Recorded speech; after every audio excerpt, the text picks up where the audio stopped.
Welcome to another Monday. Welcome to another episode of Crunch Time with Joe, Scott, and Wags. I want to ask each of you first before we get to our guest. How you guys doing? First, how you doing, Scott? I had a good weekend, Joe. How about yourself?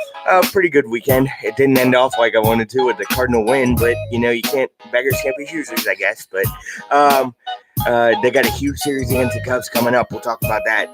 How you doing, Wags? Good. Had a great time on Saturday night at the block party that we attended. We had crunch time out at my brother's subdivision party. They had bounce house. They had popcorn, snow cones, hot dogs. It was really cool to be there for a first time event and be one of the sponsors for that. And then they got a chance to view one of those movies on those blow up projection screens, which was really, really cool. So I had a lot of fun there. And like you said, it's a little disappointing that the weekend didn't end as well as we hoped it for with the Cardinals. But hey, we're still in first place going into a huge series, which we'll talk about. So can't really complain too much. And the Blues still won the Stanley Cup too.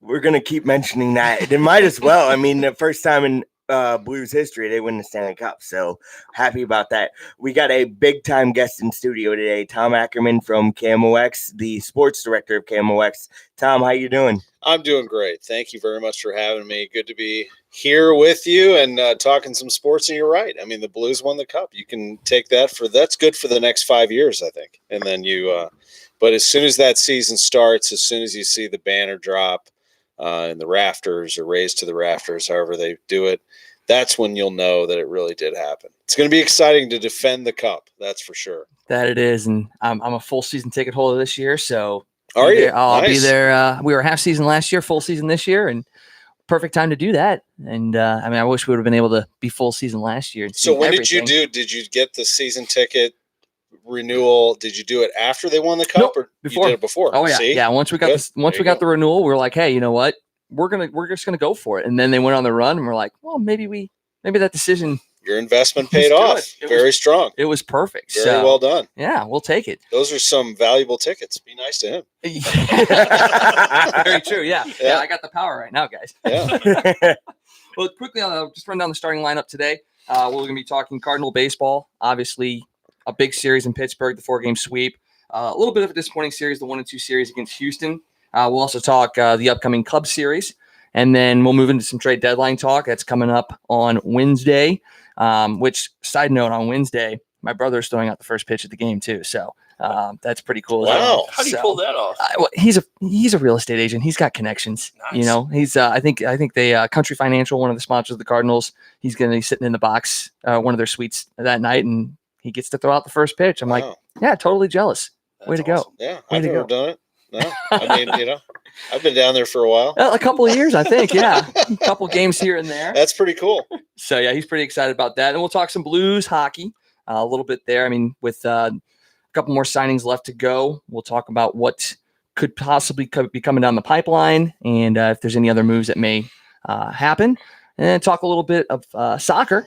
I know you two are soccer fans, or here and there, but for me, I'm a huge soccer fan. So the fact that the men's national team's coming to St. Louis again relatively quickly is pretty exciting news. And then if we got time, we'll talk a little NFL football. That's totally redundant, NFL football. I mean, right? It's like saying NHL hockey. Yeah, exactly. And then fantasy football. We'll gonna get our league started again coming up here in the next couple of weeks, so we'll talk a little bit about that. So we'll just jump right into leading off and talk about the Cardinals. Joe, lead it off. So the Cardinals started this week with a 4-game sweep of the Pittsburgh Pirates, and Goldschmidt went 6 straight games with a home run. This is the kind of stretch that Goldschmidt can go on, but this is the best stretch in his career. Do you think this is a turning point for Goldschmidt, or do you think it was just maybe, getting hot here and it may not last? What do you think about? I mean, he does have a track record.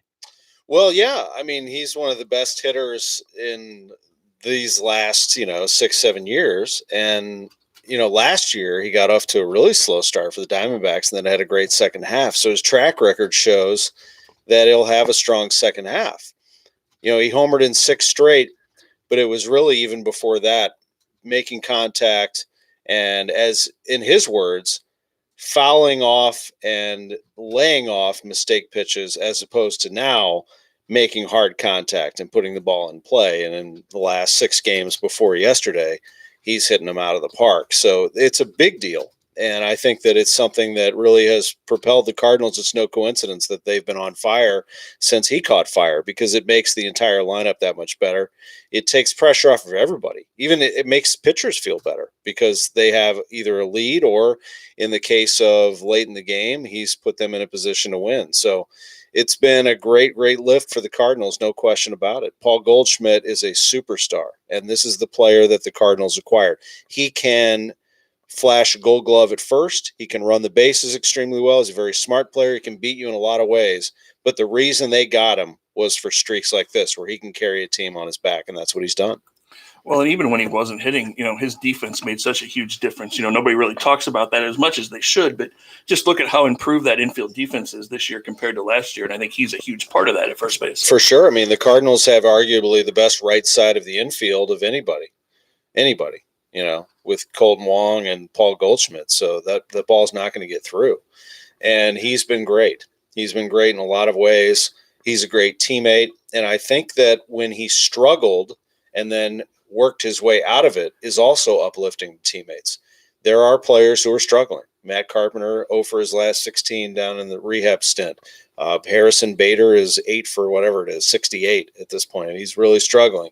You can look up to somebody like Paul Goldschmidt and say that you stick with it, and you believe in your ability, you pull through and make adjustments necessary. So I think that he's really led by example in a lot of ways also. That's why they brought him here. I mean, that's why they got him. So it's very exciting.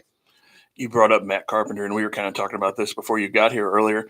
With Carpenter's struggles in the minor leagues, how long can they leave him down there? Because you really can't bring him up here and watch him just come up and strike out again. And do you think it's his back that's causing these problems? I mean, he's had chronic back issues the last couple of years. Do you think that's a part of it, or? It's possible, but it's probably a combination of things. But to answer your first question, that's the big question: is how long do you go with this? He's struggling down there, and he had the back injury in 2018 in spring training. He had another back issue this year, and then another lower back issue before he fouled a ball off of his foot and thought that maybe I could come back in the second half and be strong. There's a great hitter in there somewhere, and they know that because at this time last year, he was the hottest hitter on the planet. I mean, he couldn't miss. He was homering in every game. He had that 3 home run game against the Cubs. I mean, he was a beast, but that could also be part of it. I remember the old Matt Carpenter, who in 2013, his first All-Star year, which was at Citi Field in New York when he was an All-Star. That year, I believe at one point, if not the end of the year, he was leading the league in doubles. I think he had 11 home runs that year. He was able to hit the ball to all fields mostly, but he was not a home run hitter. He has become a home run hitter, but sometimes in this game, as we've seen with a lot of players, maybe there has been just, it's natural, human nature. You can hit it out. Maybe you rely on that uppercut swing a little bit more and you try to launch it out of the ballpark. And we haven't been able to see that complete hitting ability that he has. And it's hard to say how long this is going to last. If you're the Cardinals, what you thought when both were struggling is, if this continues, we're not going anywhere. I mean, one of them or both of them has got to pick it up, and Goldschmidt has, and now the hope is that Carpenter does. If he doesn't, that you have Tommy Edman, Jairo Munoz, maybe even Jed Jerko if he can get himself back together, which looks like he's going to go on a rehab also. You have the big thump of Ozuna, who could come back. So there will still be offense, but gosh, Matt Carpenter can really be a game changer when he's going. And that'll be a big boost to their offense. It sounds like Ozuna is going to go out on a rehab, maybe today even. So getting his bat back, depending on how long it takes him to recover from that finger, how much that affects his swing and everything, that could be a big reinforcement, big bat behind Goldschmidt to make him even more dangerous down the stretch. That's a great point. I mean, think about Goldschmidt hitting in front of him. Ozuna still leads the team in RBIs, and he hasn't had an RBI in like over a month. So he's a real run producer. I think that he's proven that he can put up those numbers. And I think, as the inflammation goes down in those third and fourth fingers, that he'll be able to come back and be a beast. And, you look, he had some adventures in left field early in the year, let's say, but he was able to come back and play an adequate left field. And then he was the threat. The Cardinals just are missing. You look at the difference between the Cardinals and Astros. Now, the Cardinals are hitting, but do they have a game changer in their lineup that you have to plan around? Goldschmidt qualifies, but other than that, at the moment, they don't really.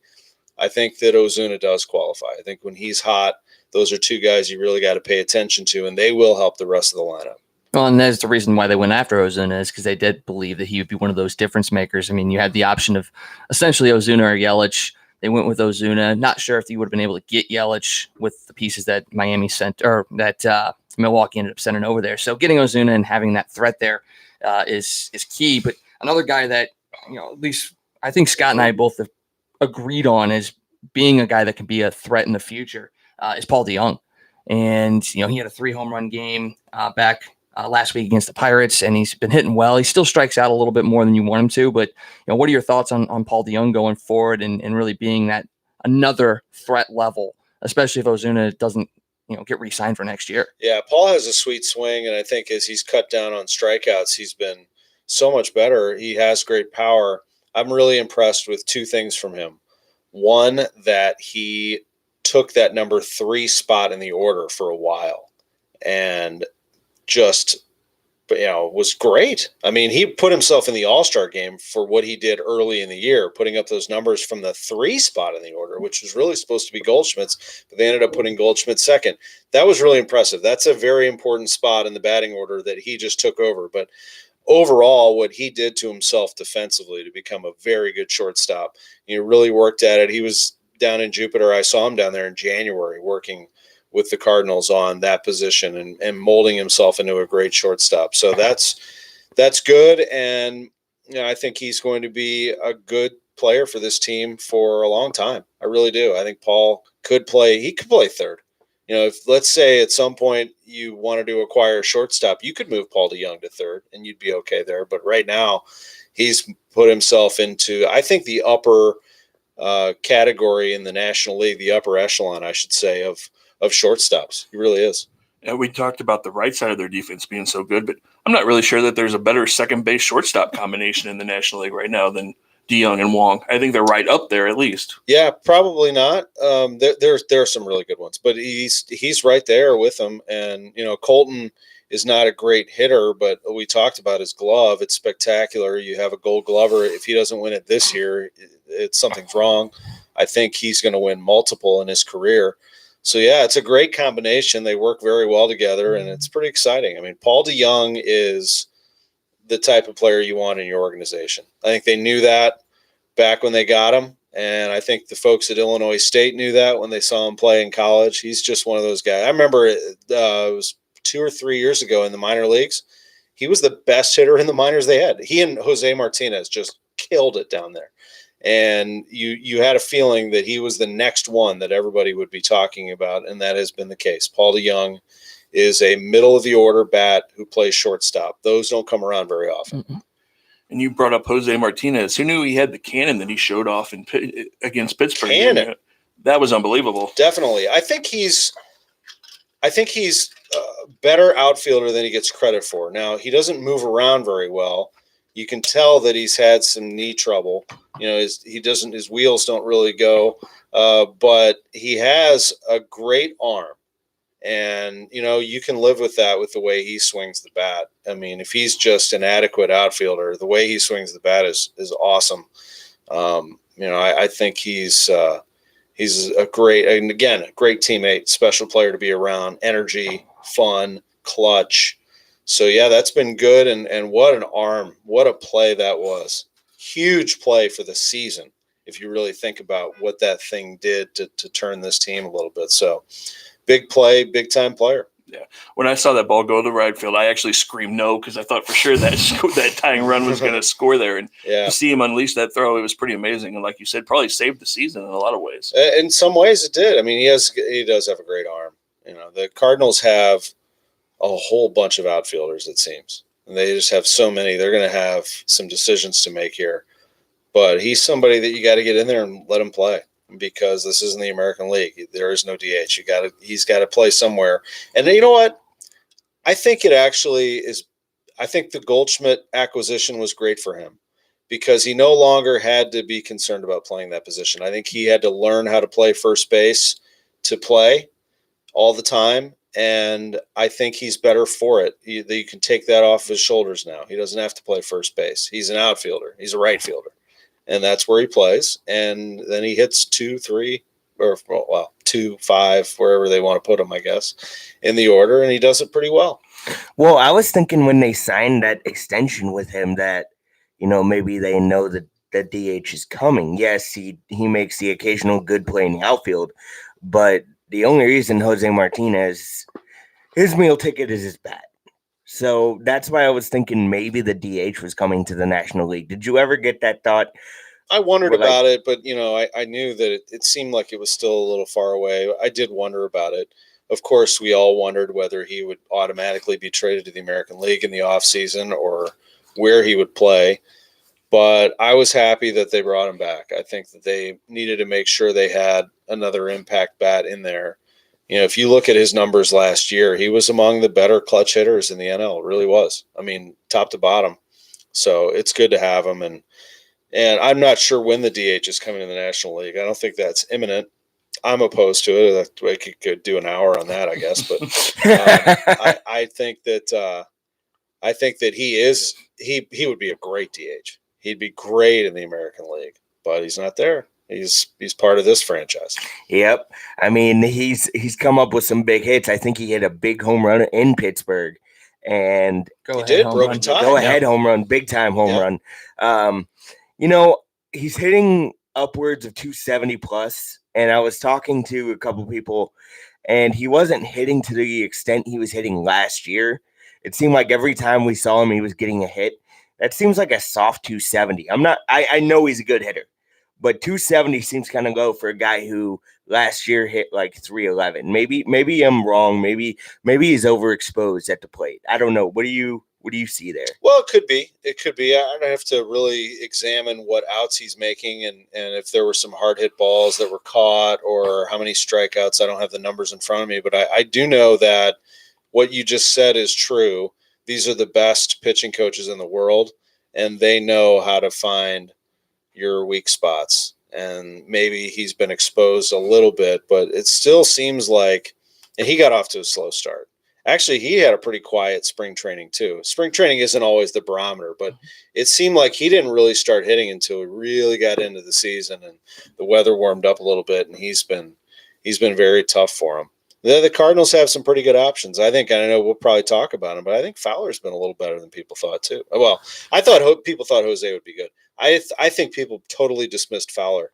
And Fowler, for a while, if he's not still, was leading the team in on-base percentage. He whacked a home run yesterday late in the game, but on the first pitch, he still has a quick bat, and if you make a mistake, he's going to hit it out.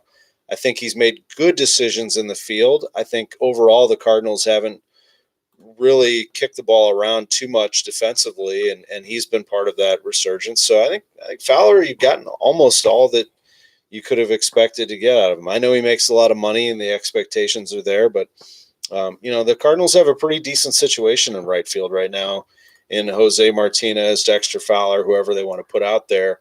And then the guy that's coming is dynamite, man. I mean, Dylan Carlson is the real deal. And he, to me, projects as a right fielder. He can play left, center, or right. I wouldn't trade him. No chance. And I think he's going to be your next right fielder in St. Louis at some point.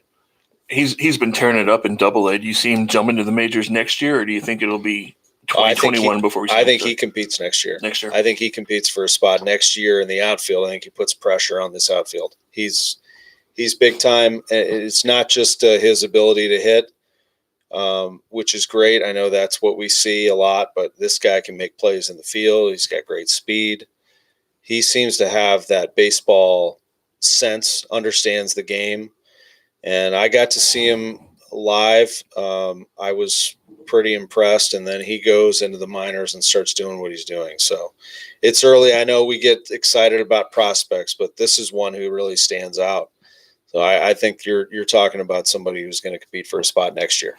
We bring up Carlson, but there's another guy that Cardinal fans have been clamoring for to bring up, and that would be Randy Arozarena, another guy who's tearing it up in the outfield down in Springfield. Right. So you have to find a spot for him because he's not on the 40-man. But a Rosarena, another one who's been hitting the ball hard. He hits it into gaps. He hits the ball hard. He hits it solid, and he has, I think, a real chance to be up here very soon.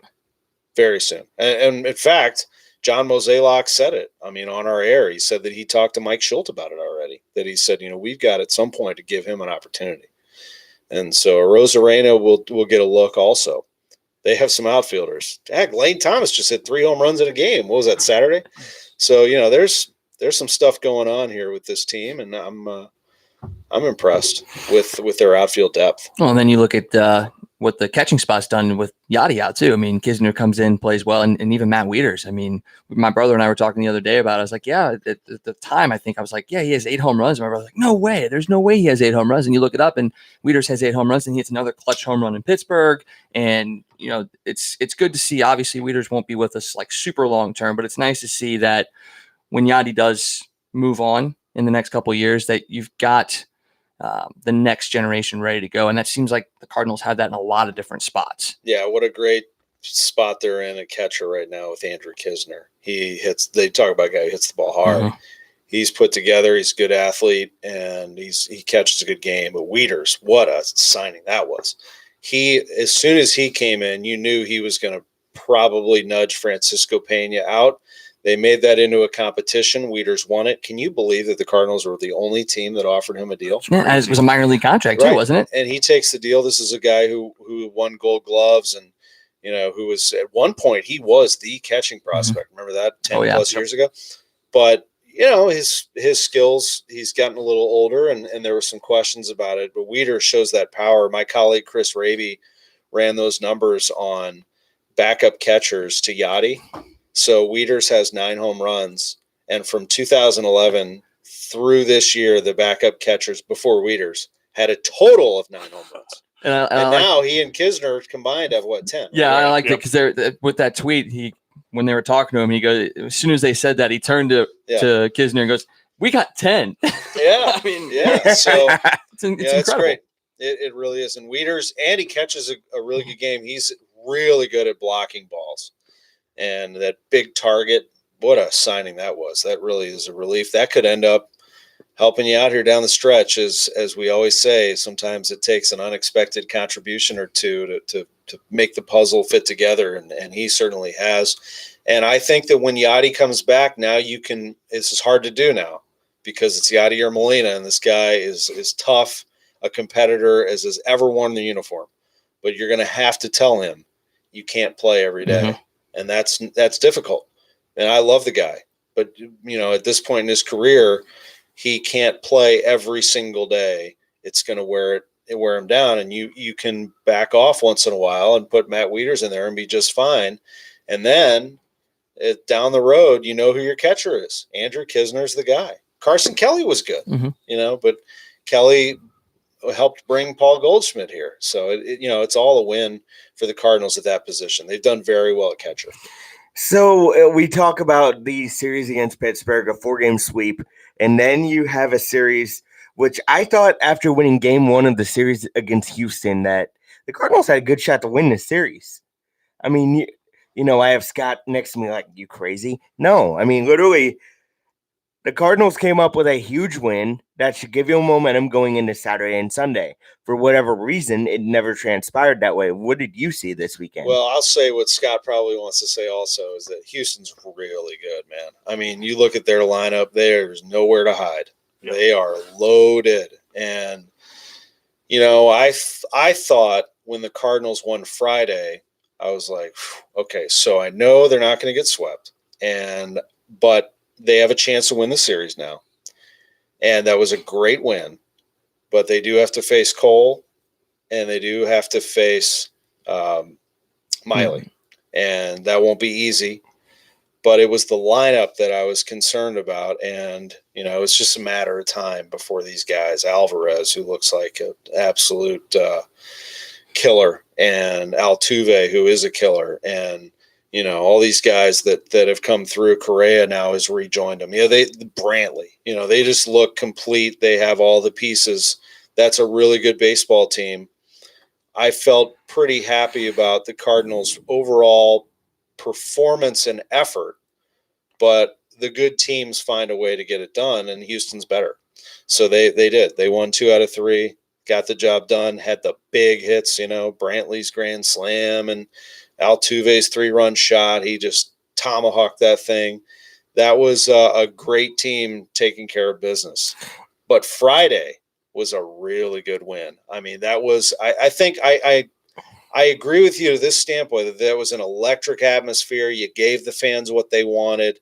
They saw you sweep the Pirates and said, okay, now a little tougher competition. What do you have? And Dexter Fowler, with one of the great at-bats of the season, 9-pitch at-bat, fouls the ball off his foot, hangs in there, walks, stays in the game, ends up scoring. And Jose has the double to get him to third, and then Goldie with the home run. I mean, that is a huge sequence there. The Cardinals flipping that game around and winning. But overall, over the 3 games, you saw who the better team was. So, we'll see now what the Cubs have. They're not as good as the Astros are. We'll see what the Cardinals can do against them. But I think that was a good test of where the Cardinals are. Good team, tough. I don't think anybody's doubting the fact that the Cardinals are a tough-minded team and that the Cardinals play a clean game. But in terms of overall talent, that Houston team's got it. Yeah. And no, Joe, after they won Friday night, I did think they had a shot to win the series. I didn't think they'd beat Garrett Cole. I knew that was going to be tough. But I thought they had the edge in the pitching matchup going into that game yesterday. Yeah, I did too. Yeah, Hudson's been really good. He made a couple of mistakes. But, and this kind of goes back to what I'm sure we're going to get into with the trade deadline. But, the Cardinals need to upgrade that. They've got to upgrade their pitching. They have an issue there. And, Ponce de Leon, love them. But, we saw what happened. I mean, Ponce de Leon starts a game that Michael Wacha has to rescue, and he gives up a grand slam. Otherwise, Wacha turned out to be pretty good performance after that, but it is what it is. He gave up a grand slam, and Ponce de Leon put them in that situation. So the Cardinals upgrade their rotation. They figure out a way to do that here in the next 48 hours, and it could be a different story. You talk about the deadline. And let's just move right into it. It's meat of the order time. Let's go into the deadline, Joe. Sure. You talk about the deadline, and Marcus Stroman, a lot of Cardinal fans were talking about him. A lot of Cardinal fans were talking about Bumgarner. Bumgarner's going nowhere. Stroman, we just found out, going to the Mets. And a rather head-scratching move, I would say. But, in a sense, it isn't. We'll talk about that in a second. What are the names out there that the Cardinals could conceivably go after now that we see, Stroman moved and knowing that Bumgarner is going to be not going to be out there? Well, I mean, Stroman's with the Mets. Bumgarner was I never really believed that would be a possibility, but, you always kind of hoped, I guess. Wheeler's a big name, and Syndergaard's a bigger name. And according to all of those national reports that have been hovering around this Mets craziness, I'm shocked that they made the deal for Stroman, but they did it, so now we analyze it. You have Syndergaard and Wheeler. One of them could be dealt, and I think there's a chance that the Cardinals could kick the tires on that, but who do you give up is the huge question. I mean, the Cardinals, I think, are interested in a lot of starters, but it becomes a battle with not only the team you're trading with to try to figure it out, but the other teams who are going to throw a package of prospects at them also. So I don't know. I mean, whether it's Minor or Bauer, although I don't think Bauer is attainable, but I guess anything's possible. Whether it's Minor or, who else? Boyd. Boyd. I think Robbie Ray is a great pitcher. I think Syndergaard or Wheeler. I think there are a lot of possibilities out there that could be a 2 or 3 starter, or even a 1 in Syndergaard's case in your rotation. You're going to have to give up prospects. Mo Zaylock said it again. Dylan Carlson, he said, on our air, he said, you have to take him out of my dead hands. Nolan Gorman is going to be a very good power hitter in this game. He's only 19. So you're banking on the fact that what you've seen so far is going to pan out. There are a lot of them out there prospects that you could trade, but what do you have that's better than other organizations? There are a lot of good ones. Padres have all kinds of prospects, and what teams are trying to figure out is which one of the Padres prospects are overhyped and which one of them are legit, right? Everyone's scrambling to do their homework. So it's tough, man. You're going to have to battle with all those teams who want those pitchers too. I mean, everybody. I mean, Bumgarner yesterday was just scouted by Yankees, Cubs.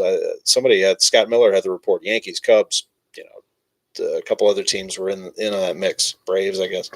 So it's not going to be easy. So Bumgarner is out there, or are they not trading him? Are they going to trade them? Well, they're in the race. Yeah. That's the thing. They're in the race. So he was asked after the game yesterday, do you think you'll be a Giant? And he just sort of shrugged his shoulders. I don't know. So there were some scouts looking at him. Do they deal him or don't they deal him? I don't know. I mean, if you're in the race, I would assume that you're not. I would assume that you're going to try to get in there and squeeze in there as a wild card, but who knows? The Cardinals, I think, have to figure out a way, though, to package whatever it is, prospects, or maybe in the case of the Mets, which we've heard that they could use some help up the middle. Maybe they want regular players also, but you try to work with it here and stay on the phone as long as possible with these teams and see if you can pry one of their starters away. I think that's the move the Cardinals have to make. Secondarily, I would say a lefty reliever would be nice behind Andrew Miller. He's not left-handed, but something I'd like to see him talk to is Detroit, because I'd like to see maybe Boyd, and rumors are Shane Green's available too, because there would be your starter and a late inning reliever. I mean, he's not left-handed, but you can. No, he's a closer though. Right.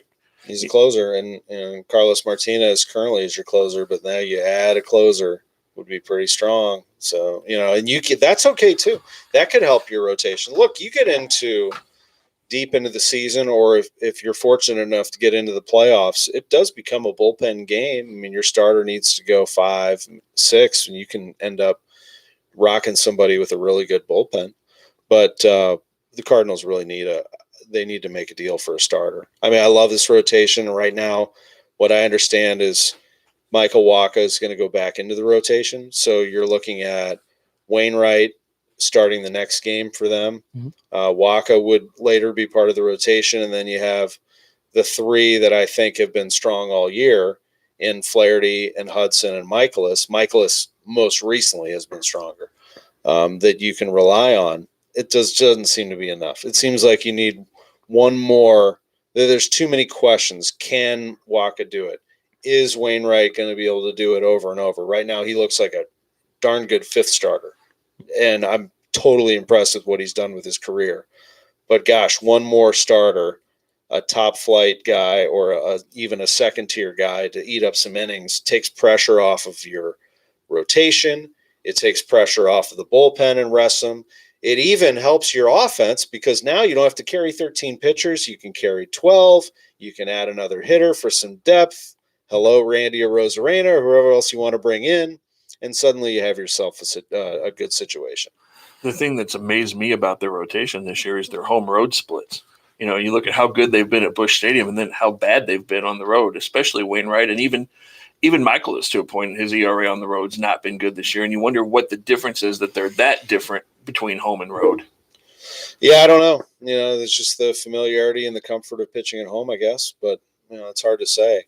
The Cardinals overall on the road are 500, which is actually a good record. In fact, I believe that's the best road record in the NL Central. The Cubs are not a good road team, very good home team, not a good road team. So sometimes it just comes down to, familiarity, comfort, playing your own park, that kind of thing. Yeah, Cubs are 20-31 on the road, Yeah, so they're not good at all. But great at home. Yeah, they're coming into town at the right time for us, apparently. So, a question from one of our listeners: should we trust the Cardinals' evaluation processes? Everyone was high on Rasmus Grichuk, even Brett Wallace, and they didn't pan out. But then we weren't high on Pham, and they're killing it now. Is Carlson or Gorman that good? Yeah, I'm telling you, Carlson's good, and Gorman, I haven't seen as much of, but I saw him hit a bomb down in spring training, and I've been following him in the minors. Jordan Hicks is good. Jack Flaherty's good. Dakota Hudson's good. Tommy Edmonds good. Tyler O'Neill's pretty good, although he didn't come up in the system. He was in the Marco Gonzalez trade. I know I'm missing a few. Andrew Kisner's good. So that Harrison Bader, the jury's out. Elite defender, but he's really struggling offensively. There are some really good prospects, and I think it's fair to say that the evaluation process, if you don't totally trust it, because they had to deal or they made deals for some play. Sandy Alcantara goes to Miami and suddenly he's an all-star. Well, you had to do something to get Ozuna, who was under control. I wish they had Oscar Mercado back, but you also had tons of outfielders at that time, and you felt like you could deal from that surplus. Luke Voigt turned out to be a very good player, but where was he going to play in St. Louis? He wasn't going to play anywhere in St. Louis. I mean, you had first base. He's only a first baseman. You had first base locked down. And as it turns out, maybe their best reliever is Giovanni Gallegos, who comes into the Voit trade. So that turned out to be not such a bad evaluation either. They did their work. They're the ones who followed Miles Michaelis all the way and got him, and he goes 18-4 last year. So I think that, their evaluation process, you do have to trust that it's good. I think there are some really good finds that they've had, and there have been some that haven't worked out. Alex Reyes was not a top prospect, but he turned into being one, and then unfortunately he's been dealing with some injuries. So it has been hit or miss. Look, they've had so many prospects that they've talked about. They're not all going to work out. That's the thing. It just doesn't always work that way. But I think it's a fair question when you see that some of them in the past haven't worked and some of them have. That brings up a question. What do you do with Harrison Bader at this point? I mean, like you said, his defense is such a plus, but you hate to see the guy struggle so bad at the plate. You think it would do him some good to go back down to Memphis maybe and get some good at-bats, get that confidence back, and maybe he can be a factor in September? I do. I think he'd miss the glove for sure. And he is a hard-working guy, man. I mean, it's not like he isn't trying to get it done, but he needs at-bats. And that was a rare start for him yesterday, but they thought they could jumpstart him against the Astros, and it just didn't work. So, yes, I'd love to see him get some at-bats, get his confidence and his swagger and his timing back, and then come back and do some damage. So that would be important. I wouldn't mind seeing that. I think that would be okay. Look, you send – it's not unprecedented. I mean, the Cardinals have sent players down before to get a little seasoning and to make something happen. Tommy Pham, right? Tommy Pham goes down, finds something, comes back, and he couldn't slow him down. So, it can really help. I hope that Harrison, over time, getting more at-bats, can recognize and hit that breaking ball better, and suddenly he becomes one of those tough players, one of those tough outs.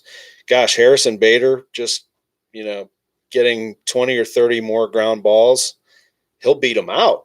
I mean, the guy has blazing speed, and suddenly he's on base. All he's got to do is get on base, and he's a problem. So that's what you hope from him. Well, and you see what the Cardinals have done in the past. I mean, with someone that's a plus defender. I mean, I just go back to Yachty. When him started his career batting low 200s, and yet they were still running him out there because of his defense. And now you see what he kind of blossomed into. This team gives these guys that have the plus defensive capabilities those chances to work out. And we got to remember Bader is still second year in the majors, so right. He's got to get used to what he's seeing. And if I'm definitely willing to give him those chances, and if it means going to the minors for 30, 40 games or what have you to get back, got to go for it. You got to have that defense. It happens to all of them. Happened to Goldschmidt. Mm-hmm. Goldschmidt struggled for a while. It'll happen. Best scouts in the world, best pitching coaches in the world. They will find your weakness. Miles Michaelis, they found his weakness. They figured out how to get him. Michaelis gave up 16 home runs last year. At the halfway point of this year, he had already given up 16 because his slider became hittable. So, it's all, this is a game of adjustments.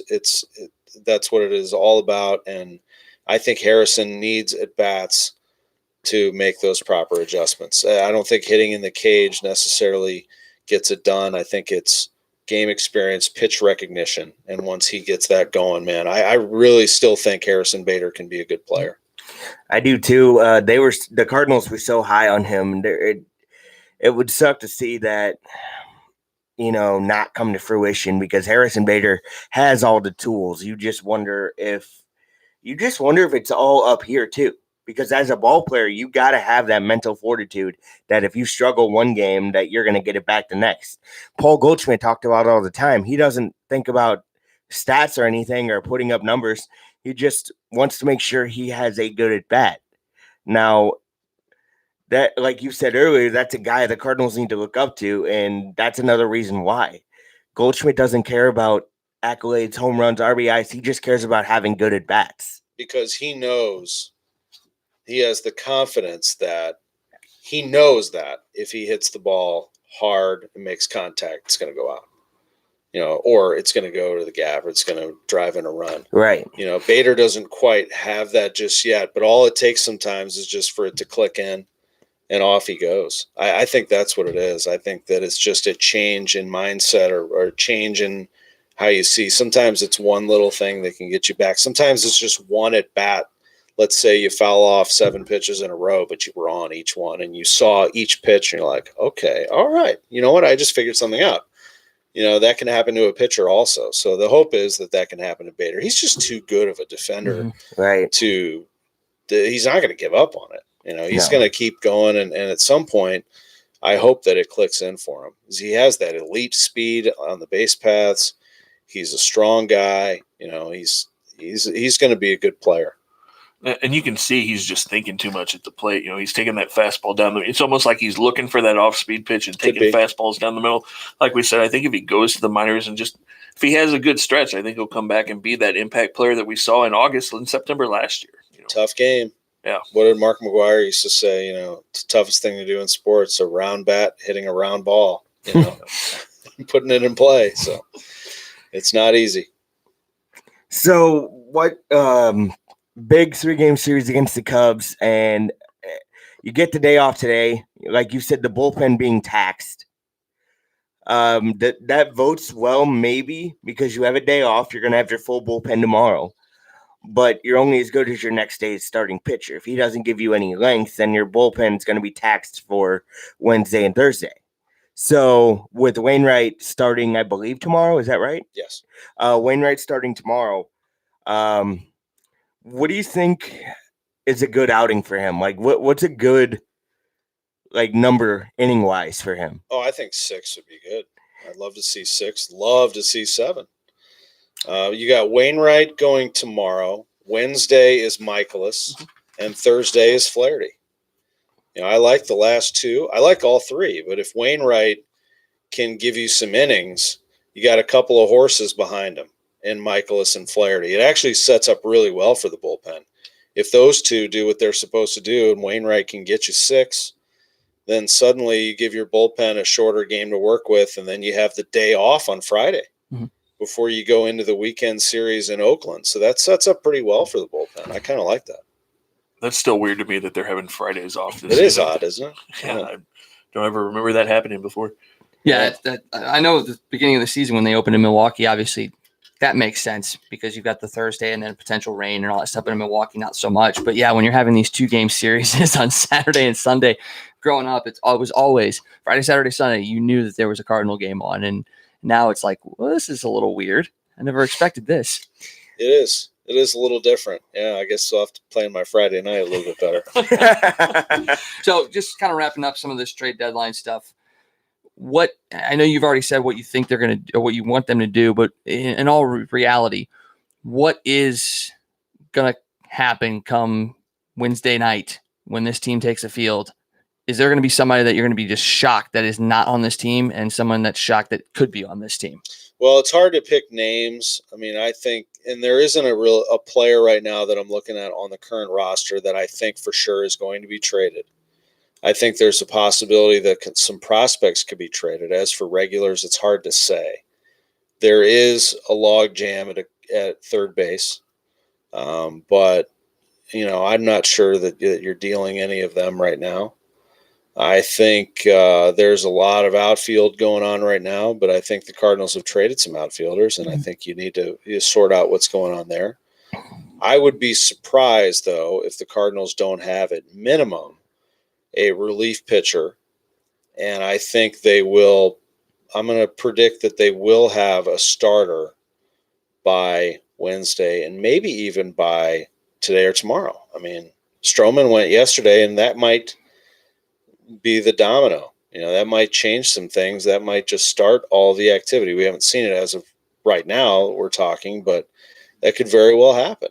That something goes down today and leads into tomorrow, and by the time the Cardinals take the field to start the series against the Cubs, something could happen. So we'll see. It all depends. That market is funny how that all goes down sometimes. Well, and then with Stroman, just everything I was reading yesterday, I think a lot of people were shocked that it actually happened, not just with the Mets, but with really what the Mets gave up, considering the other teams that were out there going after him, like the Yankees, who could potentially have given more or better quality prospects. Right. So the fact that he went to the Mets for what they gave up shows that it's going to be a very interesting deadline. Yeah, I agree. I think the Cardinals, if they don't make a huge deal by Wednesday, all that I would say is don't think that means they don't care or that they didn't want to make a deal. I think what that means is they couldn't get anybody off of Carlson and Gorman, and they decided that they didn't want to trade the two.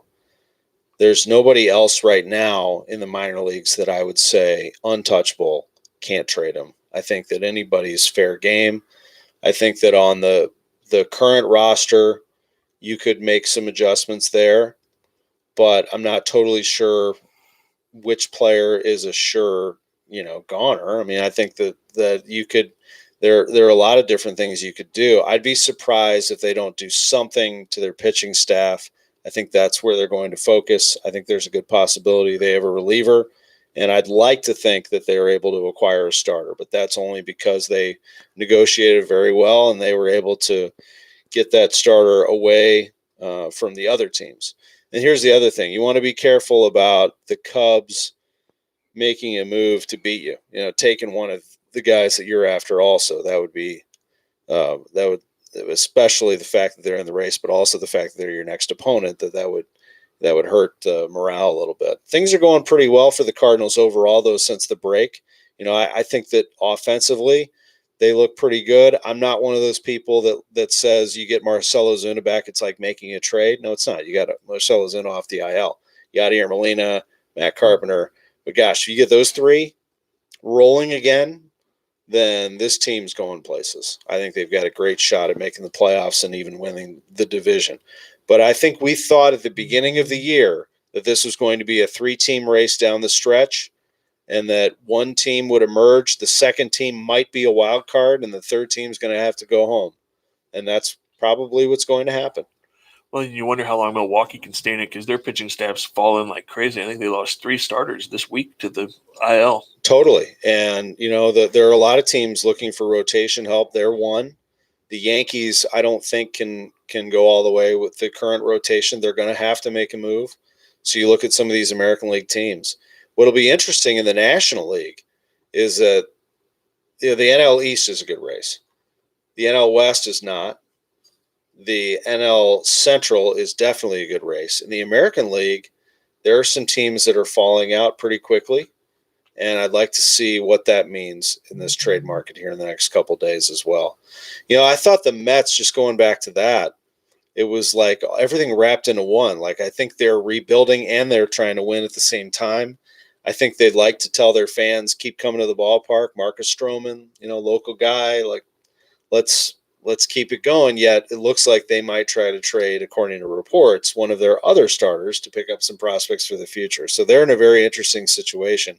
I was talking to a Mets friend of mine last night, and I said, would you trade Syndergaard? And I said, if we handed you, some prospects and maybe even a position player, would that sweeten the deal? He goes, no way, we're trading Thor. We're back in it, baby. I'm like, I don't think so. I think the Mets are doing a lot of things. I think they feel pretty good about controlling the pitchers market right now with Stroman and Syndergaard and Wheeler. So it'd be pretty fun to see how this thing works out. Now, would you be shocked? And this is really ridiculous forward thinking. You wouldn't expect the Mets to have got Stroman in order to flip him before the deadline, considering they gave up some lower end prospects. I mean, we don't have any clue what the Mets GM's thinking because of everything that's going on. But is that even a thought that could have even into your mind that maybe they're like, we're going to jump the gun if we got him and then flip him? Like I said, with the fact that they gave up sort of so little and that they got the pitching market in control. I don't think so. No. But I would think that they'll get a phone call or at least a text from somebody asking. But I don't think that's what they want to do. I think they want to keep Stroman and then try to work out a deal with one of the others, maybe. But I was stunned. I saw that news come across yesterday. I'm like, what? I'm like, no, that can't be right. They Stroman typed to the Yankees Mets? wrong. Right, yeah. They typed Yankees wrong. Stroman to New York Yankees, right? No, so yeah, it's I was reading that. I'm like, Stroman goes to New York Mets. I'm like, Mets. wow. What? I don't think they'll do it either. But can you imagine if the Mets, with the control of those three guys, what if they turned around and traded Stroman, Syndergaard, and Wheeler? Just think of the prospects they could get with all the teams that are desperate for pitching. I don't think they would do it, but I mean, they could restock that farm system awfully quickly. Just That way. trade DeGrom while you're at it. Just keep going. No, you're right. I mean, they could definitely restock it. No, I do think they sort of feel like they are, as Jeff Passan of ESPN.com put it, they have hijacked the market at the moment. So it makes for a fascinating angle and sets the table for a pretty wild couple of days. Pretty quiet as we're talking right now, but let's see what goes into tonight. I would guess that tonight a few things get leaked out there, and then tomorrow we see some activity, and Wednesday is a total flurry. Because remember, this is the deadline. It's right? a hard deadline. There's no more waiver deadline. So this is it. These teams are going to be moving around, and they all know they have to make something happen. I'm just glad that they've moved the deadline time, because I remember back in the day going in middle school and high school, staying up late till midnight, in the middle of July, waiting for the deadlines, especially like back when McGuire was traded to us and all that. So I'm glad it's middle of the day and you don't 3 have to o'clock's stay up good. late. 3 o'clock's good. And that's right when the team starts showing up to the ballpark and working out and available to the media. And Wednesday will be wild. Tomorrow's going to be wild. Oh my gosh. If you're a baseball fan anywhere in the Midwest, is there anywhere you'd rather be than a beautiful, because the weather's going to be amazing, low humidity all week, beautiful weather, Busch Stadium, Cards fans, Cubs fans, lots of beer, cool people, great teams, first place. I mean, doesn't get much better than that. I will be at 2 of these 3 games too, so it's going to be interesting to see what kind of team I'm going to see on Thursday, because I'm going Tuesday, I'm going Thursday. So it's going to be very interesting, especially to see what the Cubs do. If the Cardinals make a good move, the Cubs are going to try to one-up it. I mean, come on. They're going to make a move too. So they're going to make a couple of moves. There's some frustration there with that team. So yeah, that's a good baseball team over there. Cubs still have a good-looking lineup. I think they have some pitching questions, especially the back end of their bullpen. Yikes! How about that the other day? Kimbrel gives up a bomb, a walk, and a bomb. Doesn't record an out against the Brewers. Yikes! So these things are going to work themselves out. I guess the Cubs will try to make something happen. The Cardinals and the Cubs probably are going to cross over looking at the same players, and the Brewers are involved. It's pretty cool, pretty wild. And it'll be fun being at the ballpark. It makes me glad I'm an usher. Get to be there every night. Oh, very good. Yeah. Yeah, absolutely. Yeah, it's been fun. I was over there yesterday, and even though the Cardinals lost, it was just, I enjoy actually. It was the first time I'd seen Astros fans in a while, and there was a good bunch of them. And I'm one of those guys. I really wish the Astros were still in the NL Central. I love that rivalry. And there was a good bunch of fans there, good group of Astros fans, and there was a little electricity in the park throughout the weekend. And it's going to be that times 10 here on Tuesday, Wednesday, and Thursday. And if the Cardinals take care of business and can go up 3 on the Cubs, depending on what the Brewers do, of course, that's fun. On the other side, not so much if the Cubs are able to hand it to the Cardinals. So it's only July, early August, but it feels like a very important, possibly momentum swinging series for one of these teams to take control of the division. And just so far this year, the home team has won every single matchup between these two teams. I mean, it bodes well for the Cardinals. The fact that they're at home, the Cubs struggle on the road, everything's pointing that direction. So, I mean, the Blues fan in me is still sitting there going, the worst is yet to come. But can you really do that now, knowing the Blues won exactly. the Cup? Now that they've won, but once, like you said at the beginning of the show, it still hasn't sunk in until that banner's raised. I'm still that pessimistic Blues fan. It feels pretty good though. Winning the Stanley Cup was big, and beyond big, but it does make you sort of believe a little bit more, I think, in the magic of sport. Mm-hmm. And the Cardinals they've got to get better. I mean, I don't think that they can do it with what they have pitching wise right now, but they add a starter, who knows? And, the Blues winning the Stanley Cup was a party like we'll never see again. Winning that first Stanley Cup was awesome, but there's something really special that ties all those generations together, all people through the years. It's what you talk about with your parents and your grandparents. When the Cardinals are good and they're chasing a World Series, man, it's so much fun. All those memories come back of all the times you saw them, and you start swapping stories, and it'll be great. And it's been a while. I know people think that we're spoiled around here, but 3 years in a row missing the playoffs is no fun. No World Series since 13, and no championship since 11. It's been too long. Let's get this thing going. Yeah, totally agree. Well, we know you got to get ready to run because it's getting to be close to 2:00, but we're just so appreciative of you taking the time to stop by and talk with us. It's been fun spending an hour with you. Really appreciate it. Thanks for the questions online, and thanks for listening to KMOX. We love it, and we'll have the guys back on the air tomorrow. Mike Shannon, John Rooney, Mike Claiborne. Make it happen. Hopefully we can get you on pretty soon. Hopefully after a good month of August. I hope that that at this time in September we're talking about the Cardinals making a run to the playoffs, and again in October when this city knows that the Cardinals are in, it's a great feeling. Yes. And I think that these next 48 hours are very important. It's as important a trade deadline as I can remember, honestly. So, and a lot of that has to do with it being a hard deadline. So it makes for a lot of excitement. We'll all be glued to our phones, and we'll see where it goes. Yep, absolutely. Thanks again, Tom, for coming in. We really appreciate it. Thanks for having me, guys. Appreciate it. Well, guys, that was Tom Ackerman from KMOX, sports director, kind enough to stop by and sit in with us for an hour talking about the Cardinals, trade deadline, all that fun stuff. We'll kind of keep the Cardinal theme going. Appreciate it. Keep the theme going. We'll talk a little bit about our thoughts and who we think we want to see in the Cardinal uniform. What do you guys think? Man, I would really love to see Robbie Ray from Arizona. That would be my top choice at this point. Although Matthew Boyd and Shane Green, if you could pull that off and fix your bullpen and your starting rotation in one swap, that would be huge. What are your thoughts? For me, I'd like Robbie Ray as well, but if you can only get a guy in Matthew Boyd that's still going to help you out, Matthew Boyd, he's on a bad team in Detroit.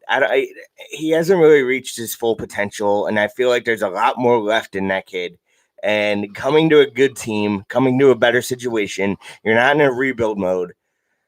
So the thing is, if you come into a better situation, your mindset's already going to be, I'm going to win more games than I lose. Well, yeah, if you go from a last-place team that's exactly won 30 games to jump to the playoff race, it's going to fire you up for sure. Doesn't it kind of change what you see in a player, though?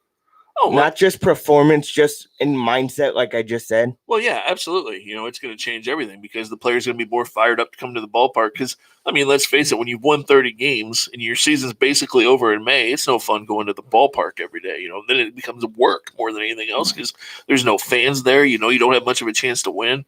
It changes everything for a player when they jump from that, like you said, your season's over to being right in the heart of a pennant race. And, the Cardinals and Cubs are fighting each other, but when you really look at it, the National League is kind of setting up where the Cardinals really have a shot if you get in the playoffs to get to the NLCS. Honestly, everybody's going to say the Dodgers, but when you look at it, who else in the National League really scares you? The Nationals. If they get in, though. If they get in, but that's the thing. If they get in, but the Nationals scare me just because they have a good offense. Look at that. Look at the top three in their rotation. That can compete with anybody. Oh, it's probably the best top three in the National League. Don't get me wrong. But Scherzer, I believe, missed a start recently. He's probably going back on the IL. His back's not right. And you're right. Corbin and Strasburg, though. You still got two of those. Strasburg is an injury waiting to happen a lot of times. Well, and let's just look at the Nationals. The Nationals still haven't won a playoff series. And they've had amazing starting pitching and a killer lineup for years, and they haven't been able to win the big games. So they don't really scare me. Atlanta is good. They're young, though. They're young. Very young. And their pitching is still iffy Mhm. in a lot of ways. Everything's got to break right for him. The Cubs, like I said, the Cubs are okay, but the Cubs aren't any better than the Cardinals. I don't think. When you get Ozuna back, Ozuna and Goldschmidt, I'd take Ozuna and Goldschmidt over Rizzo and Bryant and Schwarber, or the one thing we don't have the second baseman that the Cubs have. Bias. Mm-hmm. Javi's pretty good, but the rest of the teams are even, and Schwarber's defense kind of makes up for his offense out there in left field. Schwarber's their Jose Martinez, except he can't hit a whole lot better. I'd almost compare him more to Chris Duncan. I think that would be more. That would be more the matchup there. And the Cubs' starting rotation has got a leak, and their bullpen. I mean, Kimbrel is bringing back memories of Greg Holland, who actually, I believe, the Cubs actually just picked up too. Did they really? Derek Holland. Or was it Derek Holland? There's Derek Holland. Right, yeah. So they brought one of the Hollands in. But Greg Holland is a guy that is on the market as well. So watch out for that. Wouldn't that be something? Let's bring him back one more time. I was just gonna say. I cut you off, Joe. If that happens, I'm not going to the ballpark again this year. I'm not dealing with that. Greg Holland records the final out in the 2019 World Series Game 7 Cardinals victory.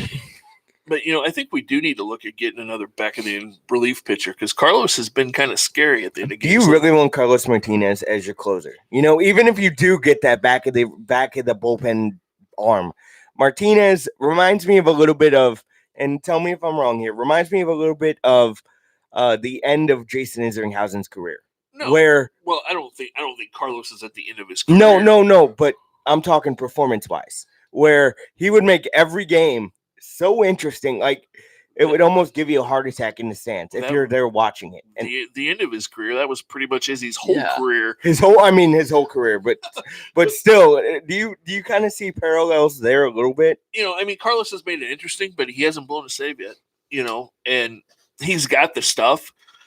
Part of it, I'm going to give him a break because he's been overworked. He's thrown a lot of innings lately. And let's face it, Carlos isn't 100% healthy. That's why he's in the bullpen. His arm's not 100%. And so, I would love that back of the end guy because then you have multiple options because then you have Carlos, then you have the new guy, and then you have, and I know Wags and I talked about it a couple of weeks ago, but whether you want to admit it or not, Andrew Miller's back. Yeah. That slider is just nasty. It is. Wow. I mean, I saw it firsthand. We saw it firsthand in that Pittsburgh series where he got some big outs. Yes, the Cardinals won every game, but they had to win by the skin of their chin. I mean, it was unbelievable. Like, those were good games. Well, and you have to give the offense tons of credit because they were behind in pretty much every one of those games on the road trip, and clutch hitting was unbelievable in that series. It's funny. You talk about clutch hitting, and then yesterday, I hate to bring that back up, but, you bring up clutch hitting, and I'm with someone yesterday at the game, and they're like, clutch hitting is not the Cardinals' forte, at least not at home. It just seems like at home it's worse than on the road. Am I saying that wrong here? No, it's bad everywhere because even after that road trip, the Cardinals are 14th out of 15 teams in the National League in batting average with runners in scoring position. You can't have yesterday bases loaded and 1 out, and you can't get a run home. And your best hitters coming up essentially. It's just I don't even know what the answer to that is. It's part of that mindset that baseball has changed. Fundamentals have changed. It used to be you come up in that spot. You make contact, you get a sacrifice fly, you hit even if you hit a ground ball deep on the infield, you're going to get one of those runs home. And people have it in their head. It's taught now that strikeouts don't matter. Well, you see what happens because if you hit a fly ball there, you score a run. Yep. And that game could be completely different. Well, right. I mean, the Astros tried to let the Cardinals back in that game. The middle innings of that game, the Cardinals had runners on base, 2 or 3 runners on base in every inning, and just couldn't get that big hit. I think they had bases loaded 1 out, and I forget what inning it was. We were just talking. We just said that. Yeah. But the thing is, that cannot happen. We talk about making trades, but you also have to score big runs. And the Cardinals somehow did that in Pittsburgh, but didn't do it against Houston. Because again, Pittsburgh's not as good as a team. Again, Houston's a great team. Better team. But good teams find a way to beat other good teams. Right. So, and the Cardinals did that on Friday night. Right. I'm sorry, Joe, I don't mean to cut you off there.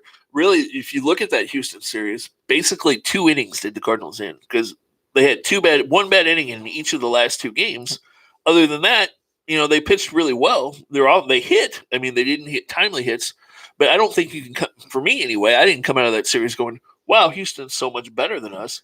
I looked at it more as, man, we were right there. We just missed some opportunities, or that's a totally different series. Well, I mean, if you sit there and let's just say Hudson, he went yesterday. He went 4 innings, gave up 8 hits, 5 earned runs, struck out 5. But if he doesn't give up that 3-run homer to Altuve and he exits after 5 or 6 and he's only given up the 2 solo home runs, that's a completely different line score that you would be okay with, because that gives your team a chance to win the game. And it was the mistake to Altuve that made it 5-0, and that kind of is where it went all downhill. But if Hudson goes 5-6 and only gives up 2 solo home runs, you're talking, hey, he only surrendered 2 solo home runs. Totally different story. Well, and you can look at that going back even to Saturday's game. Ponce runs into a bad inning, walks 3 guys. You bring Walker in, and the second pitch, Correa hits great.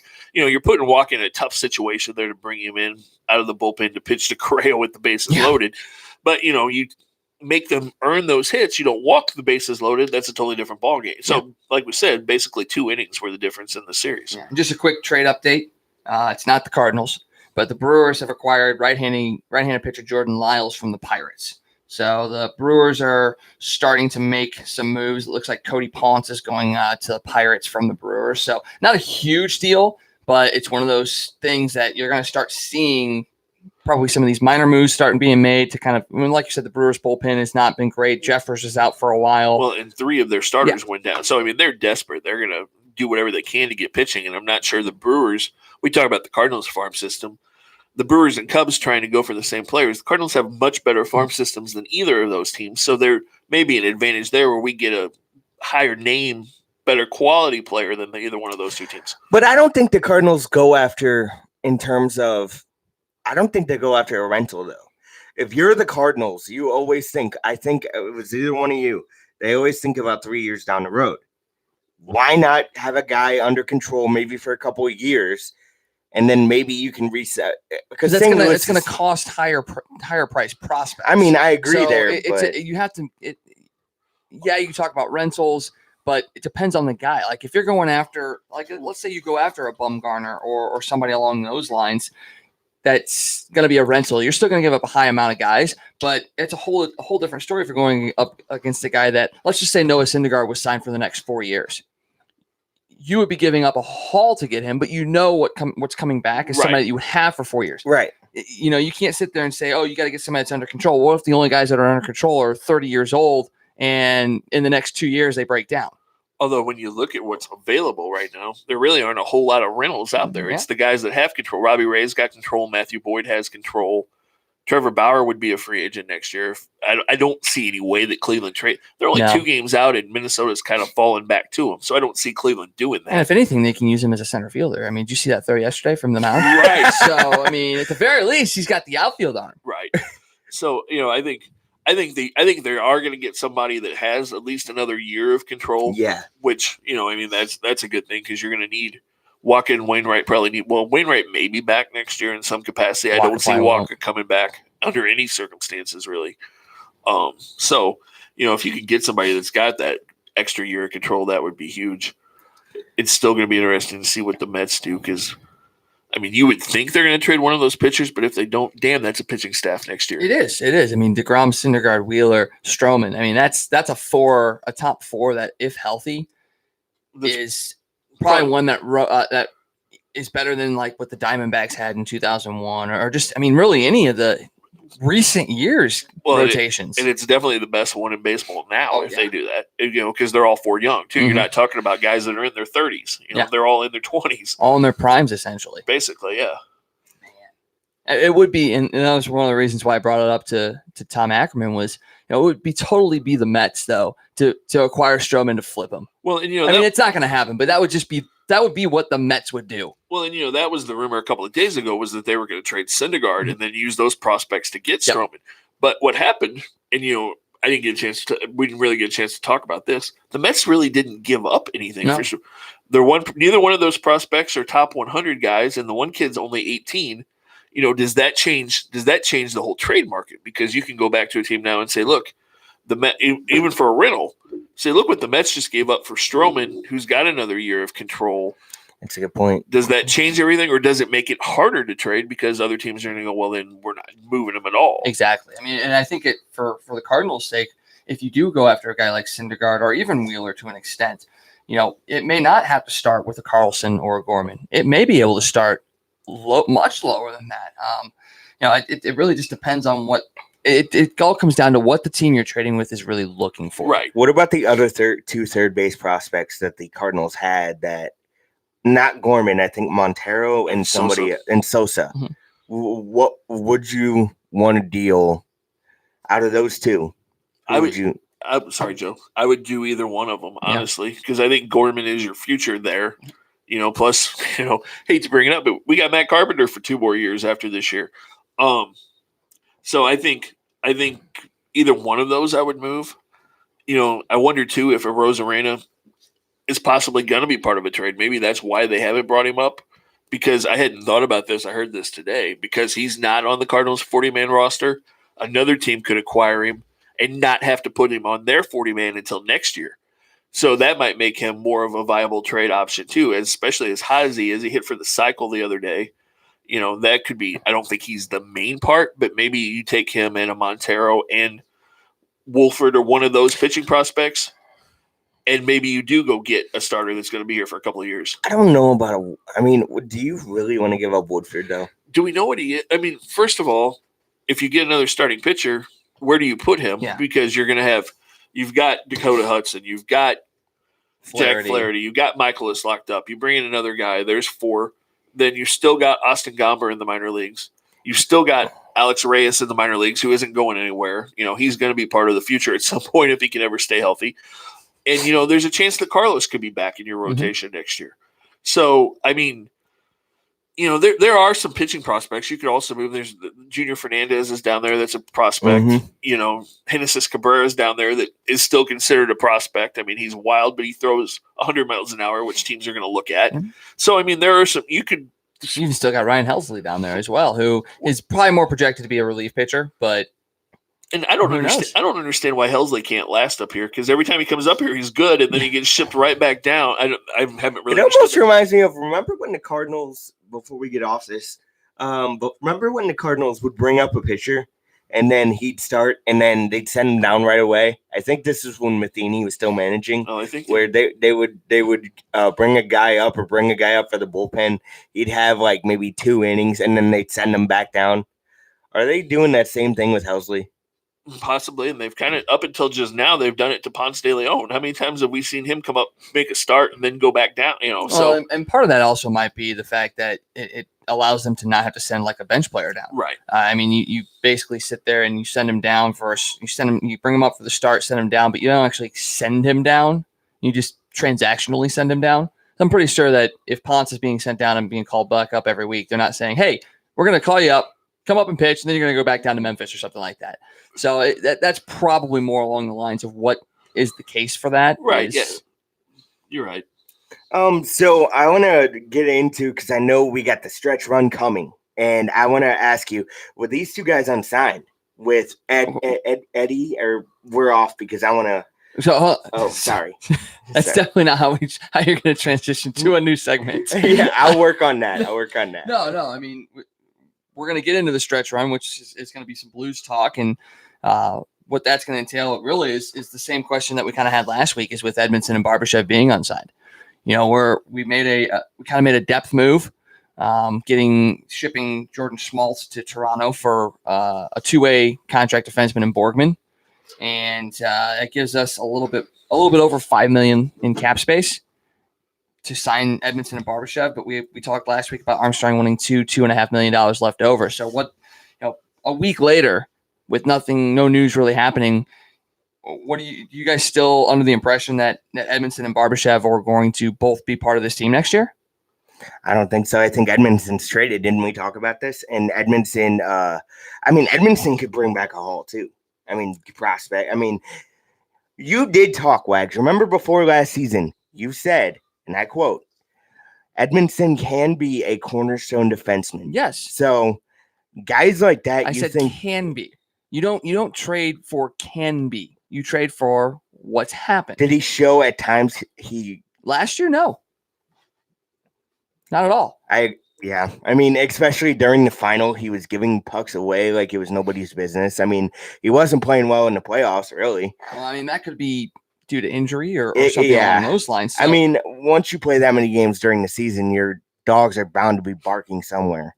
So, what do you think, Scott? Do you think Eddie gets moved? I think there's a chance that he gets moved. I mean, I think there's still a possibility that he comes back, but I think it's more than likely at this point they're going to try to trade him if they can get what they think they want back for him, which I guess is probably draft picks at this point. So I think it just comes down to if they get the offer that kind of blows him away. Otherwise, I think he's back. How much with Barbashev and Edmondson unsigned? That's your only two restricted free agents. You still have Patrick Maroon, which I don't think I think he's gone, but I'm actually shocked it's taken this long for him to sign elsewhere. How long did it take him to sign last year? See, the longer that he stays out there, the cheaper he gets. The more likely I think it is that he ends up back here. I mean, he may.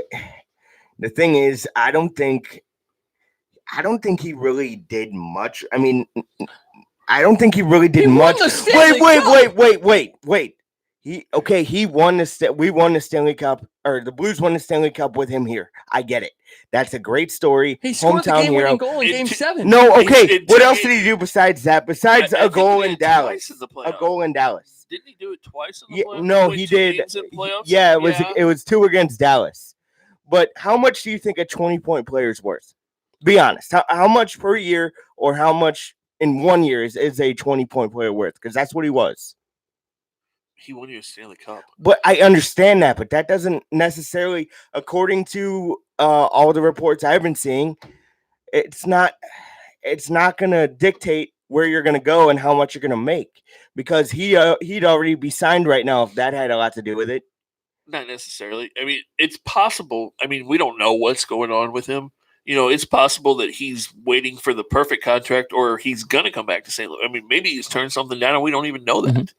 You know, I mean, it's possible that him and the Blues have a deal going on that he's sitting there and if nothing works out exactly the way he wants, then he's going to come back.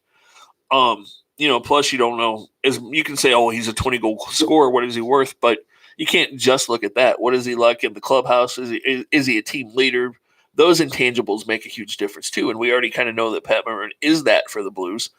And so, you know, that all makes a difference too that you have to look at. So, you know, I still think, like I said, he may not end up back here, but I think as time goes on, the more time goes on, I think it's more likely that he ends up here than he doesn't. I mean, if he does end up back here, that continues to block players like Jordan Kyrou or Klim Kostin or like an Eric Foley or those guys.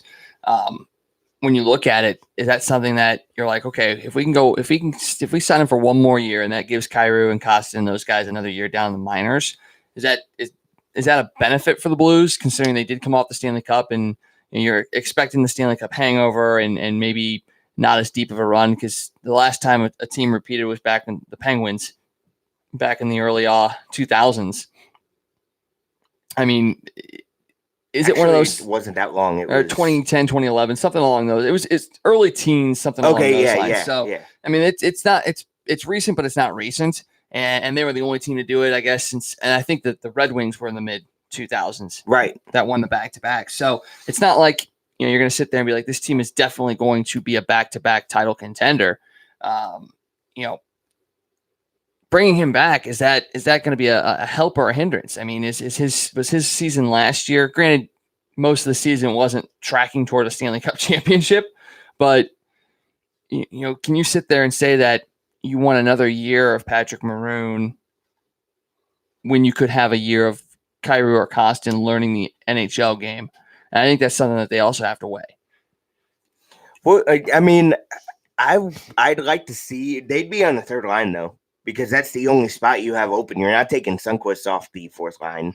You're not taking Barbashev, if he stays, off the fourth line. Well, so what are you going to do with the guy that comes up, rather it be Kyrou or Kostin then? How do you know that you're not going to change lines though? Isn't that isn't that something you go into training camp and look at performance and say, oh, if this guy outperforms that guy, then maybe. Well, I mean, it's possible. Pretty sure Robert Thomas played pretty well on the third line last year. It's possible, but I mean, with the way those guys played on the fourth line last year and the chemistry they had with certain guys last year, do you really want to break that up? Well, but I also think you're looking at it in the lens of how it used to be when you're looking at the lines in the NHL. When you were looking in the past, the first line's your scoring line, second line's a scoring line as well, third line's kind of that mucker grinder, and the fourth line is your enforcement line.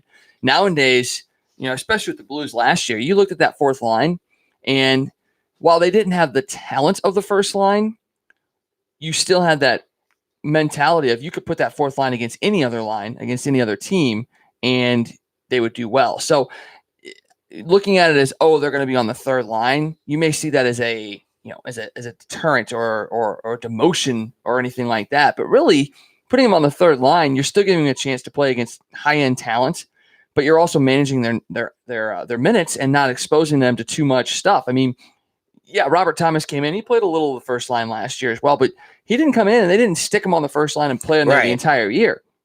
You're gonna expose the kid. You talk about Jose Martinez getting exposed. You're gonna expose somebody if you put a 19-year-old on the top line and just expect him to play at that high level. For the Blues, it would behoove them to have them play on that third line, get accustomed to playing in the NHL, getting them accustomed to playing at that level and that speed without overextending and overexposing them. So for me, putting them on that third line would be exactly what I would want them to do. And they've got some guys on this team that, putting them on that third line with them is perfect. And, Tyler Bozak on the third line would be is a great person. He was a great mentor to Robert Thomas this year. You just saw how much Thomas's game evolved from the beginning of the season to the end of the season. I credit that a lot with Bozak and Maroon. Maroon had a lot to do with the development of Robert Thomas. And that's why if he does come back, it wouldn't be a bad thing, because then it's just, those three on that line again would be strong. But I would be okay with that, because then, Robert Thomas is moving up. He is moving up in the lineup. It's going to happen no matter what. But, you got a Tyler Bozak down there, and then you bring a guy, maybe you drop Perron down or something along those lines. Perron and Bozak on a line with another younger player, to me, is great. It's just more mentorship. It's more a good developmental spot, and you're not throwing all three rookies onto a line together. That is a valid point there, but it's going to be interesting to see what the Blues do. It's going to be interesting how much these guys sign for, and it's going to be interesting to see who gets traded, because there's a possibility that Barbie gets traded. No, I don't think that's possible. You don't think so? I mean, I don't think it'll happen, but there's a distinct possibility that they go that route. Not it's like a 2% chance. I don't even give it that. Yeah, I don't see that happening. You don't? No, and the Blues have already currently, they have 6 defensemen signed for next year. Edmondson is that 7th defenseman. So, it's one of those things. They've already qualified an offer to him. If he accepts it, boom, he's signed, good to go. But they're in arbitration now. So one way or the other, he's going to get a contract with the Blues. But he would be the 7th defenseman signed for next year. So he'd be when it comes to Barbashev, and we just talked about it, you're going to have, if Maroon doesn't come back, you're already going to have one rookie in the lineup. If Barbashev doesn't come back too, you're going to really sit there and say 2 rookies on this team on the 3rd and 4th line is what you want. No, Barbashev is a guy that they're targeting. There's a reason they signed Sundqvist for as long as they did. They like the guys on that 4th line. They're going to keep them together. Barbashev is not going anywhere. Edmondson is the one guy, because of that depth and because of who they already have signed, he would be the guy that may go if they make a trade. So what round do you think these picks would come from? Like, do you think it could net him a first round? No, gosh, no. Okay, what round? Okay, probably mid-round picks. Yeah, 3rd, 4th, something like that. 3rd, 4th, okay. Yeah, I mean, that's you can't expect. And like I said, yes, I've said that Joel Edmondson is a guy that could be a cornerstone defenseman. Him, Parayko, Pietrangelo, all guys could be. Pietrangelo, you've seen is. Parayko, you see is close. Edmondson this year didn't really, advance the way I thought he was going to advance. So we'll see. Maybe this year he turns it around and then just steps up big time, and then all of a sudden you got 3, cornerstone defensemen essentially on your 3 pairings. Who knows? But with what he showed last year, it makes it less likely that he would be a guy that would be a cornerstone defenseman. And really the way Parayko's progressing, you've talked about trading Pietrangelo and all that stuff. It's not going to happen, but the realm of possibility is opening slightly because of the way Parayko has played and has kind of elevated himself on this team. I don't think it's happening. Pietrangelo isn't going anywhere. They're going to sign him long term. He's going to be the captain and the top defenseman here for a long time. But there's a slight crack where I could see if the right deal comes along that totally blows this team away, maybe they think about it. Doesn't happen, but at least there's a thought, possibly. Real quick, not to change anything out, quick quote from Derek Gould. The Cardinals are unsure if conversations with the Diamondbacks will be as fruitful as they were with Goldschmidt, but they are intending to circle back and see if the asking price is high for pitchers left-hander Robbie Ray and Zach Greinke. What? No. Do you want Zach Greinke? Scott, first I want to ask you, since you again see this team on a day-to-day basis. Why would you not want Zach Greinke? He's 37 years old. He's 35 years old. He's 30. He's 2 years you don't want him. He's 35 years old, and he has a 2.89 earned run average. And more than likely, if you can get Zach Greinke, possibly you can talk to the Diamondbacks about picking up most of that contract and not having to give up as much in return. If you take on that whole contract, the only problem with Greinke is that he has a no-trade clause with the Cardinals. So, I mean, if you could get him to give that up, be willing to come here, I would have no problem with Zach Greinke, because you want that guy that's going to go out there and give you 7 innings and be the ace. There he is, right there. Robbie Ray is a potential ace too, right? I mean, can you see him as a number 1? No, Robbie Ray's at 2 or 3. Okay, a really good number 2, a really good number 3. And I would be fine with that. I would be fine with that. But yeah, I just thought I'd throw that out there real quick. I just saw that from question. So, do you guys see the going back to the Blues? Do you see Robert Bortuzzo starting every day? Do you see the Blues bringing up a younger defenseman to maybe play some games? I mean, it depends on what happens with Edmondson. I mean, if they sign Edmondson and he's their 7th defenseman, then there you go. Because Bortuzzo really didn't start. He really didn't start a lot last year. Bortz didn't. I mean, he came up big in the playoffs when he did. Because you had 7 defensemen on the team. Who would you have rather had in there? An Edmondson who wasn't really, progressing like we wanted to, or a Bortuzzo who, when in there, played some pretty big minutes? I mean, who would you rather have in there? Wags, go Edmondson. on. Edmondson? Yeah. Even after the year he had last year? Yeah, Bortuzzo's not an every game player. I mean, you saw it. I mean, but here's the thing. Bortuzzo and Edmondson, they're both not every game players, I don't think, at this point. I think, Edmondson's a little bit closer to being an everyday player, but that's the two that you would kind of interchange. I mean, I think I've always been very impressed with what Carl Gunnarsson's done for this team and when he's been here. I think he is an everyday player. I mean, you look at your parents, you're going to have something along the lines of Pietrangelo, Parayko, Bouwmeester, and who am I thinking of? Bouwmeester and whoever rotates between Edmonton and Bortuzzo. Yeah, those. And then Gunnarsson and gosh, I'm losing my mind. So I don't even know who's on this team anymore. We just won. The Blues won the Stanley Cup, and you don't know who's on this team. Yeah, I'm still got a Stanley Cup hangover. What can I say? I mean, come on. You a hangover? Wow. Yeah, a Stanley Cup hangover. I know. I'm just completely different. Completely different. I'm just giving you crap. I get it. So I just think if you don't sign Edmondson, if he doesn't stick around, they end up trading him. I do think that you probably bring up a guy from the minor leagues like a Mitch Renke to kind of play a little bit more of a role. So Bortuzzo isn't in there every single game. I mean, Wallman might be. I mean, I think they've actually kind of fallen off a little bit in favor of Wallman. I think he's still possibly in their plans, but I think a guy like Mitch Renke is someone that's really kind of vaulted up there to be probably the next guy up when it comes to defensemen. So, what about you, Scott? I agree with Wags. Sorry, I'm looking. Sorry, I was looking. There's a bunch of stuff starting to happen in baseball. All of a sudden, a bunch of rumors. There's been 2 or 3 trades here in the last few minutes. Oh, what else we got? Tampa Bay just traded a relief pitcher and an infielder to the Cleveland Indians, which is kind of weird because Tampa's right there in the hunt. Yeah. Who did they trade? They've traded. Sorry, hang on. Right-handed pitcher Hunter Wood and infielder Kristen Arroyo to the Cleveland Indians in exchange for minor league outfielder Ruben Cardenas, which I don't know who that is, but apparently it's just surprising to me that Tampa would be trading anybody when they're right in the hunt there. Apparently the Yankees have talked to the Tigers about Shane Green, which I guess if they can't get a starting pitcher, might as well add to a strength. Can you imagine? That'd be like 5 closers the Yankees have in that bullpen if they do that. Well, I mean, if you think about it, if you got 5 closers, your starters only have to go 4 innings, and then you bring in closer. Yeah, I mean, you could go Britton, Betances, Green, then Chapman. Mm-hmm. Cut it down to 6 games. Sorry, I know we were talking about other stuff, but wow. No, that's good. No, I mean, that's good. Thank you for the news. This is trade deadline day or trade deadline week. I mean, this is coming down Wednesday. This is the news. I mean, when something like that happens, you got to kind of throw it out there because that's what we're talking about right now. Blues aren't in session right now. NFL isn't coming up right now. The only thing that's going on is the trade deadline. Did you talk about that? Did you guys see what the Yankees starting rotations ERA is right now? Oh, no, I have not. It's in the last 10 days, it's 7.75.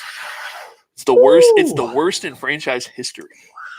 And not to mention they got their, and I'm going to be frank here, they got their ass kicked in 3 out of 4 games against the Red Sox. I think it's safe to say the Red Sox are coming.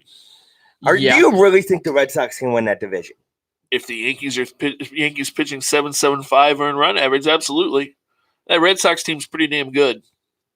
I mean, just here's your Masahiro Tanaka's your number 1. Ouch. Paxton, J.A. Happ, Herman, Sabathia's on the DL. I mean, they still have a ton of guys on the DL. Betances is on the DL. Bird's on the DL. Severino's on the DL. Or I'm sorry, IL. Severino being on the IL basically all year is what's killed that rotation. It really has. I mean, that's the thing. I mean, like you said, Tanaka, Paxton, Happ, Herman. Doesn't list their 5th starter for some reason. I don't think they have one. They don't even have a 5th starter. That's terrible.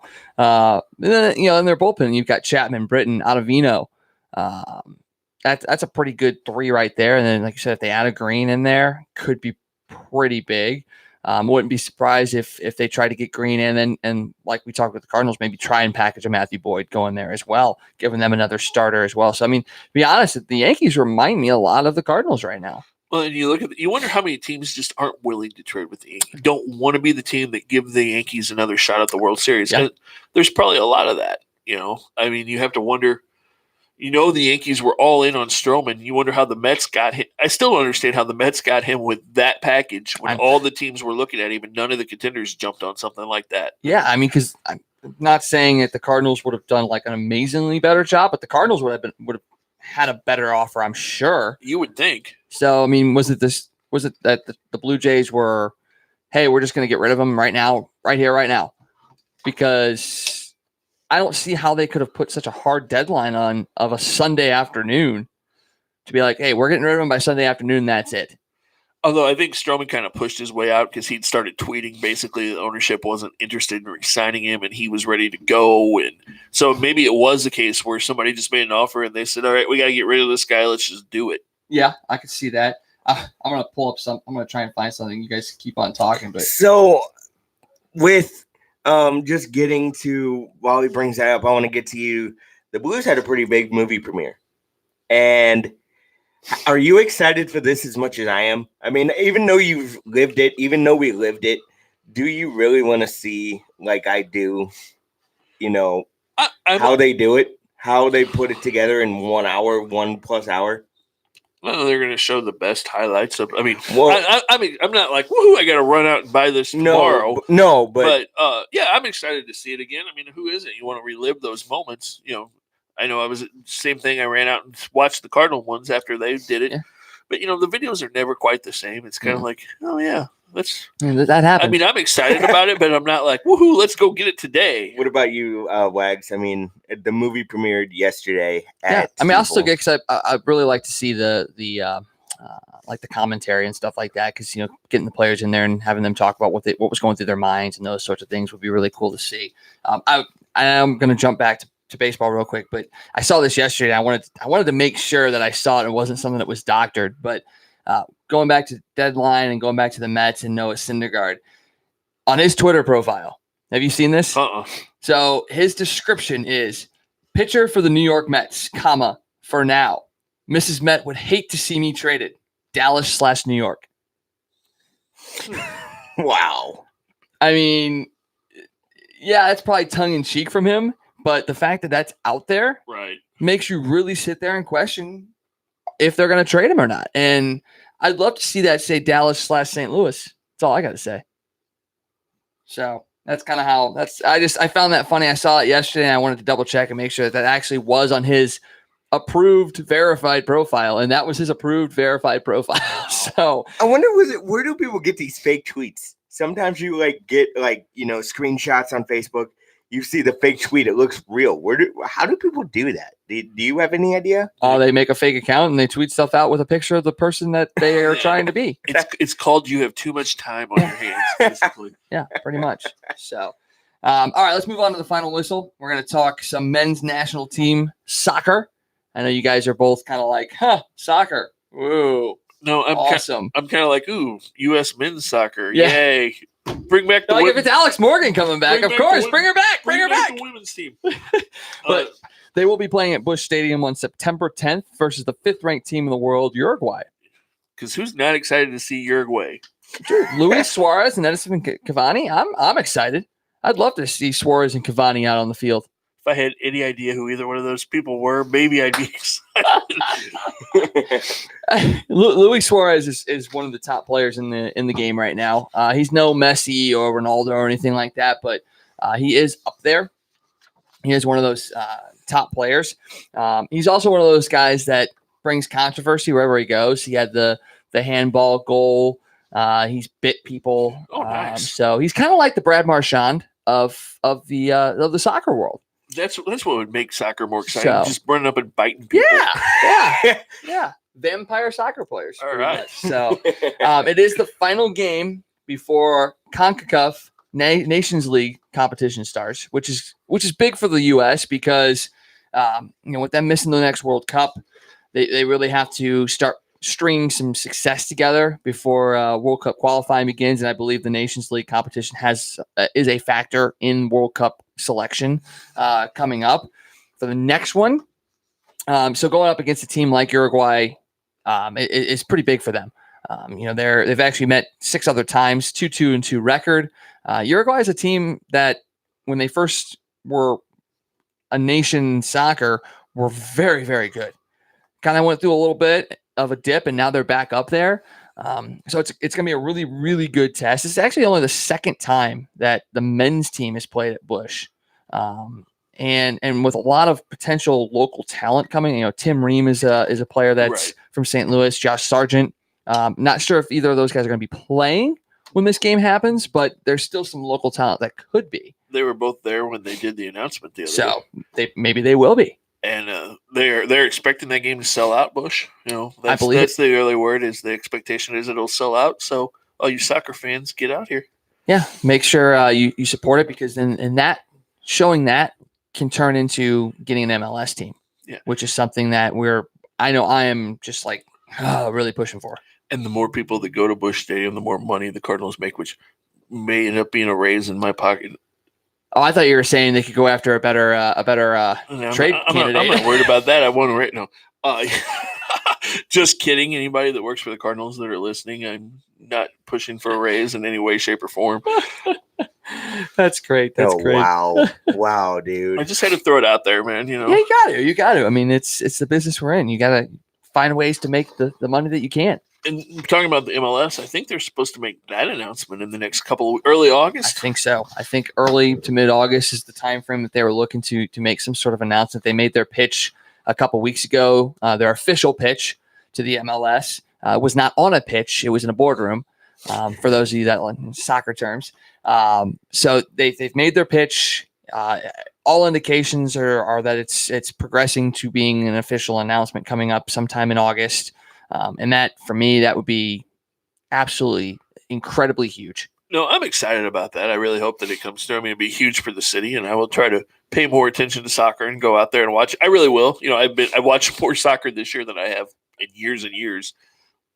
So yeah, and like I said, it would be huge for the city financially and drawing in tourism dollars and everything else. And anything that's good for the city is great because love STL for sure. Yeah. So now you said you've watched more soccer this year than you have in the past. Is that because of the women's team, or is it just because of the fact that you're trying to watch more stuff? No, I've been trying to watch more stuff because of the MLS, trying to get, like I said, I haven't paid a whole lot of attention to soccer since I played soccer when I was a kid. And so, I've watched a little bit of World Cup here and there, but I've tried to watch a little bit more, and definitely was interested because of the women's team being so good in the cup. But yeah, just trying to get more knowledge of the game and the players and stuff. Wags, I want to bring up something that, I asked you about, and I can't believe you didn't even know about it. I think Ibrahimovic came out and said he's the best thing the MLS has right now. Like, he came out and actually said that. I want your thoughts on that. You talk about Ibrahimovic from time to time, so what are your thoughts on that? I mean, I can see it. He's probably the biggest name in soccer right now outside of Messi, Ronaldo, and the fact that he's here in the United States is a big boost for the MLS. He's playing in LA, so he's big name, big market. I liken him a lot to LeBron in the sense that he's a guy that is a very, very dominant player, but he is always looking for the next biggest spotlight. And right now he's got it on him right now in the MLS. But I think in terms of overall, the MLS is definitely growing bigger and bigger all across the country. Right. And it's not because of Ibrahimovic. I think Ibrahimovic adds to it. But you look at what's going on in Portland and Seattle. You look at what's going on over in New York. You look at the fact that David Beckham's bringing a team down to Miami.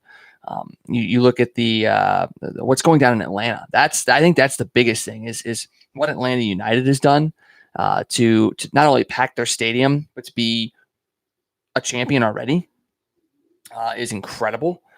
So I think that yes, while he is a big name and he's drawing a lot of eyes to LA, I think MLS overall is in a really good spot. And now the fact that they're talking about expanding to a couple places like San Antonio or like St. Louis and a couple other spots, it makes you feel good about the future and the direction of the MLS. And having a guy like Ibrahimovic here helps in the sense that you're going to start seeing some more of those big name players maybe coming over a little bit earlier, a little bit sooner, a little bit more in their prime. You're not going to see a Messi coming over here. You're not going to see a Ronaldo coming over here. But for me, seeing guys like an Eden Hazard coming over, that would be something that would be big for me. Would be seeing like something like that. And then maybe you're keeping some of your local talent. Maybe a guy like Josh Sargent doesn't go over and play in Germany. Maybe he plays here in the United States. Those are the things that I'm looking for and looking at as far as what the MLS is becoming because of Ibrahimovic, because you've got a big name here who's still not technically in his prime, but he is still really, really good. Went through a couple knee surgeries. He came from Man United. There's a lot of different things that, that other big name players like a David Beckham, when he came over, didn't really have. Beckham was in here at the end of his career. But you're starting to see some of these bigger names coming over a little bit sooner. And yes, that's because of Ibrahimovic. And I think you'll see more of it because of him and what he's done here. So while it's amazing when he thinks that he is the biggest guy, that's Zlatan's personality.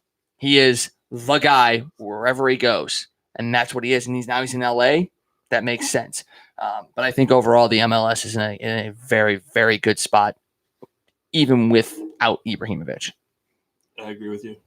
And it is impressive to see what that Atlanta team is. I have a buddy that actually works at the stadium in Atlanta. He's big in the organization, and he's gone to a lot of games and talks about how amazing it is to see the crowds that they're drawing and what a neat event that is every time they play. So yeah, good for the sport. Yeah, most definitely. Most definitely.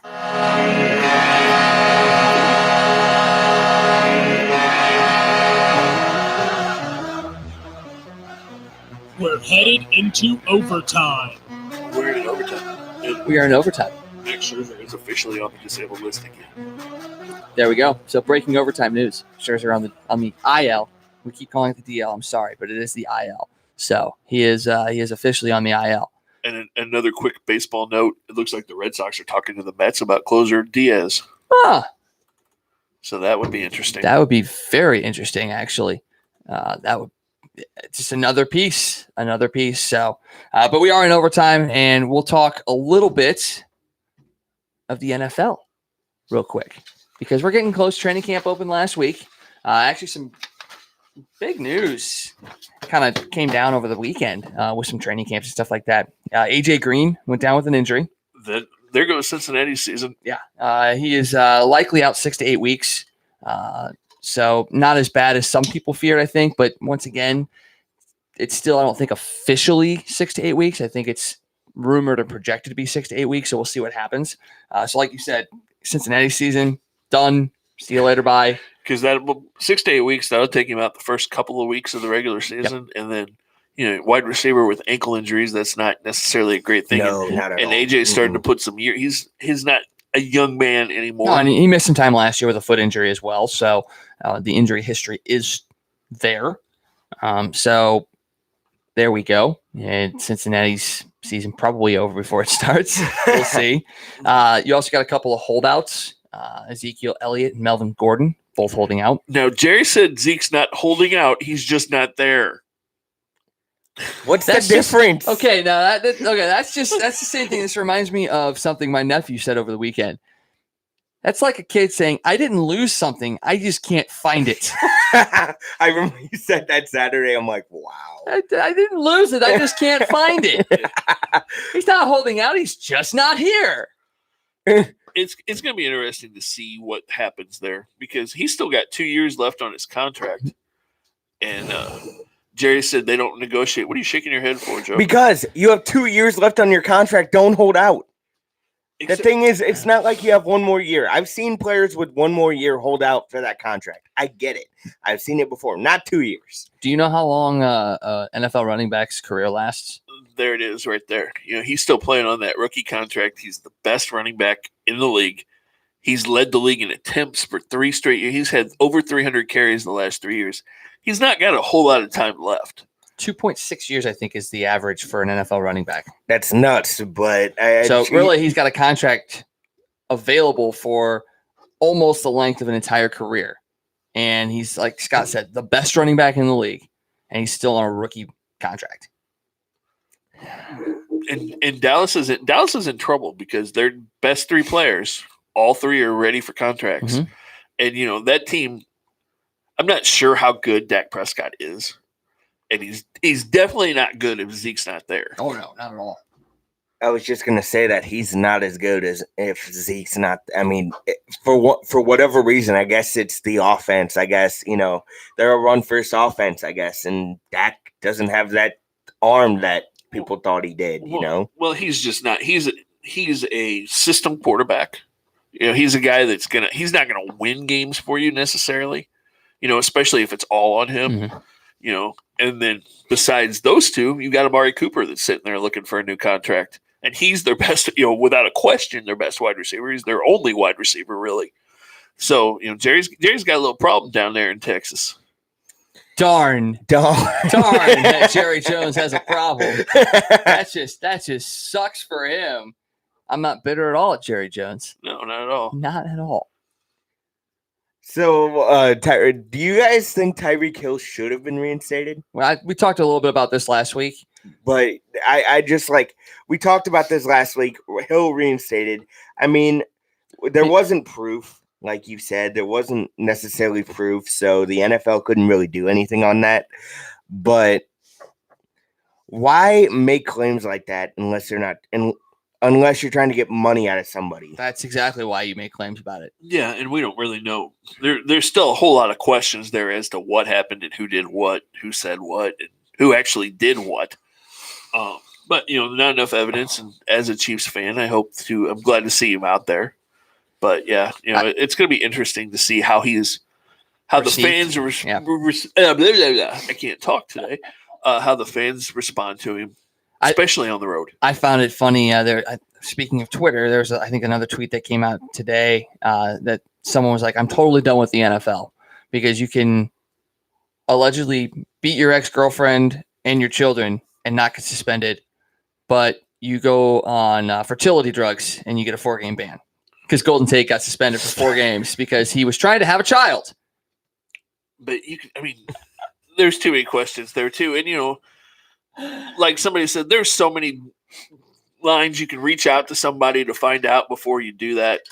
To not get suspended. If you're putting something in your body, call somebody and say, "Hey, here's what I'm taking. What is Well, and everything, because I read a little bit on what Tate said is he's like, we started the process, and I think he's like, I was only on it for a couple days in like February, and then he goes, once I found out, I stopped immediately, and he goes, there's no way that the test would have a test in April would have still read it. So it brings up a lot of other question marks. Yeah. And you're like, well, if you stopped it in February, how does the test in April still have it? There's a lot of question marks surrounding that. But it also just makes you sit there and go, what is really the NFL trying to do?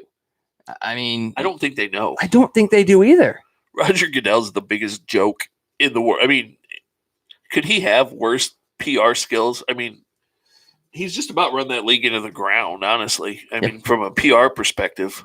Well, just look at, because Goodell and Adam Silver both kind of ascended to their roles roughly around the same time. Right. And look at the direction and the perception of both of those leagues at this point right now. I mean, I'm not saying the NBA is a shining example, but you look at the innovation that they're going through, with sports gambling, looking into, jersey sponsorships and stuff like that. And then also taking the direction of, the way that they, present their players and those sorts of things. And you don't hear about as many controversies in the NBA as you do as you do in the NFL. Now, whether that's amazing PR or the direction that the league has taken to help their players avoid those situations.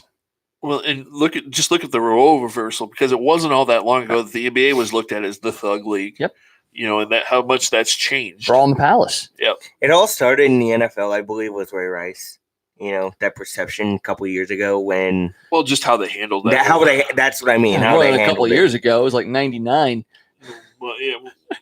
There's been a lot of stuff, and then how the teams changed. The LA thing left a black eye with a lot of people. Yep. A lot of fans all over the country realize what a joke that whole thing was. Yeah, I mean, I mistake. You said Ray Rice. I was thinking you said Ray Lewis. I was like, Ray Lewis was back in like 99, but yeah, the Ray Rice thing. Yeah, the whole Ray Rice thing kind of. Yeah. The fact that the NFL couldn't get the tape, yet TMZ could get the tape. I mean, like, come on. It just shows you that you weren't even really trying. So you look at the NBA, and it seems like they are trying to protect their players and trying to better them and better their lives. Whereas in the NFL, it's and we go back to it. Look at the diversity in NBA ownership versus NFL ownership. I don't know the exact numbers, but I'm pretty sure the NBA ownership group has a lot more diversity than the NFL one does. Yeah, there's no diversity. The NFL's old white. Shad Khan's the only guy that I can sit there and think of that's like anything different. Oh yeah, I think you're right there.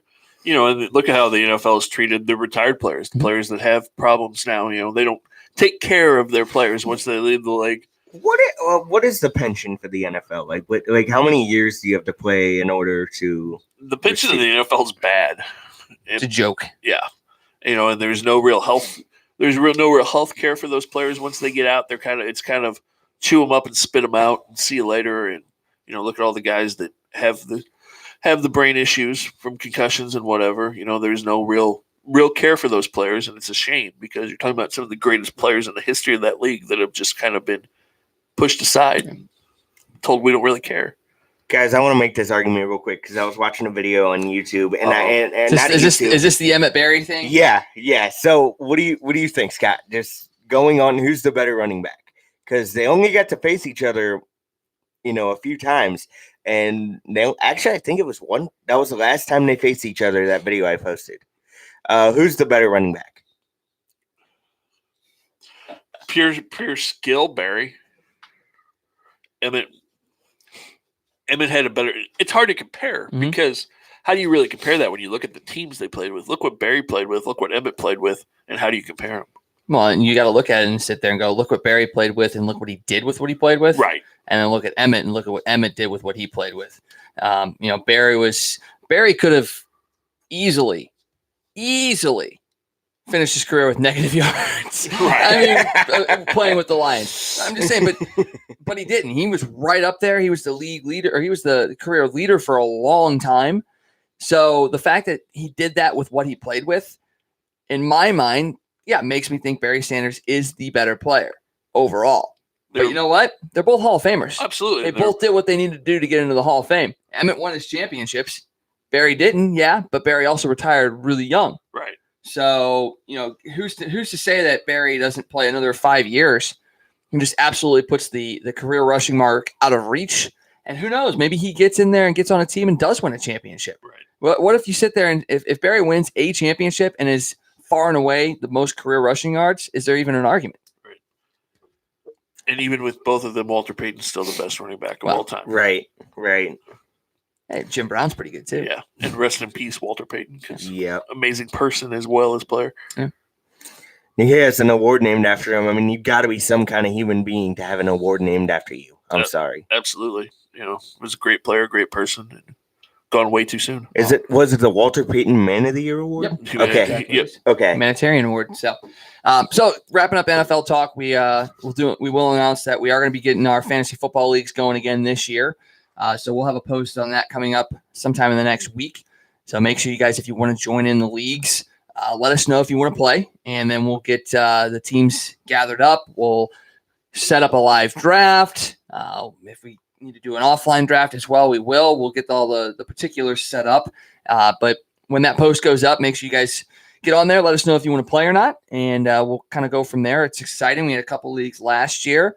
None of us won our league. So just so you know, it's not like we're cheating. And don't pick all kickers when it comes to that time.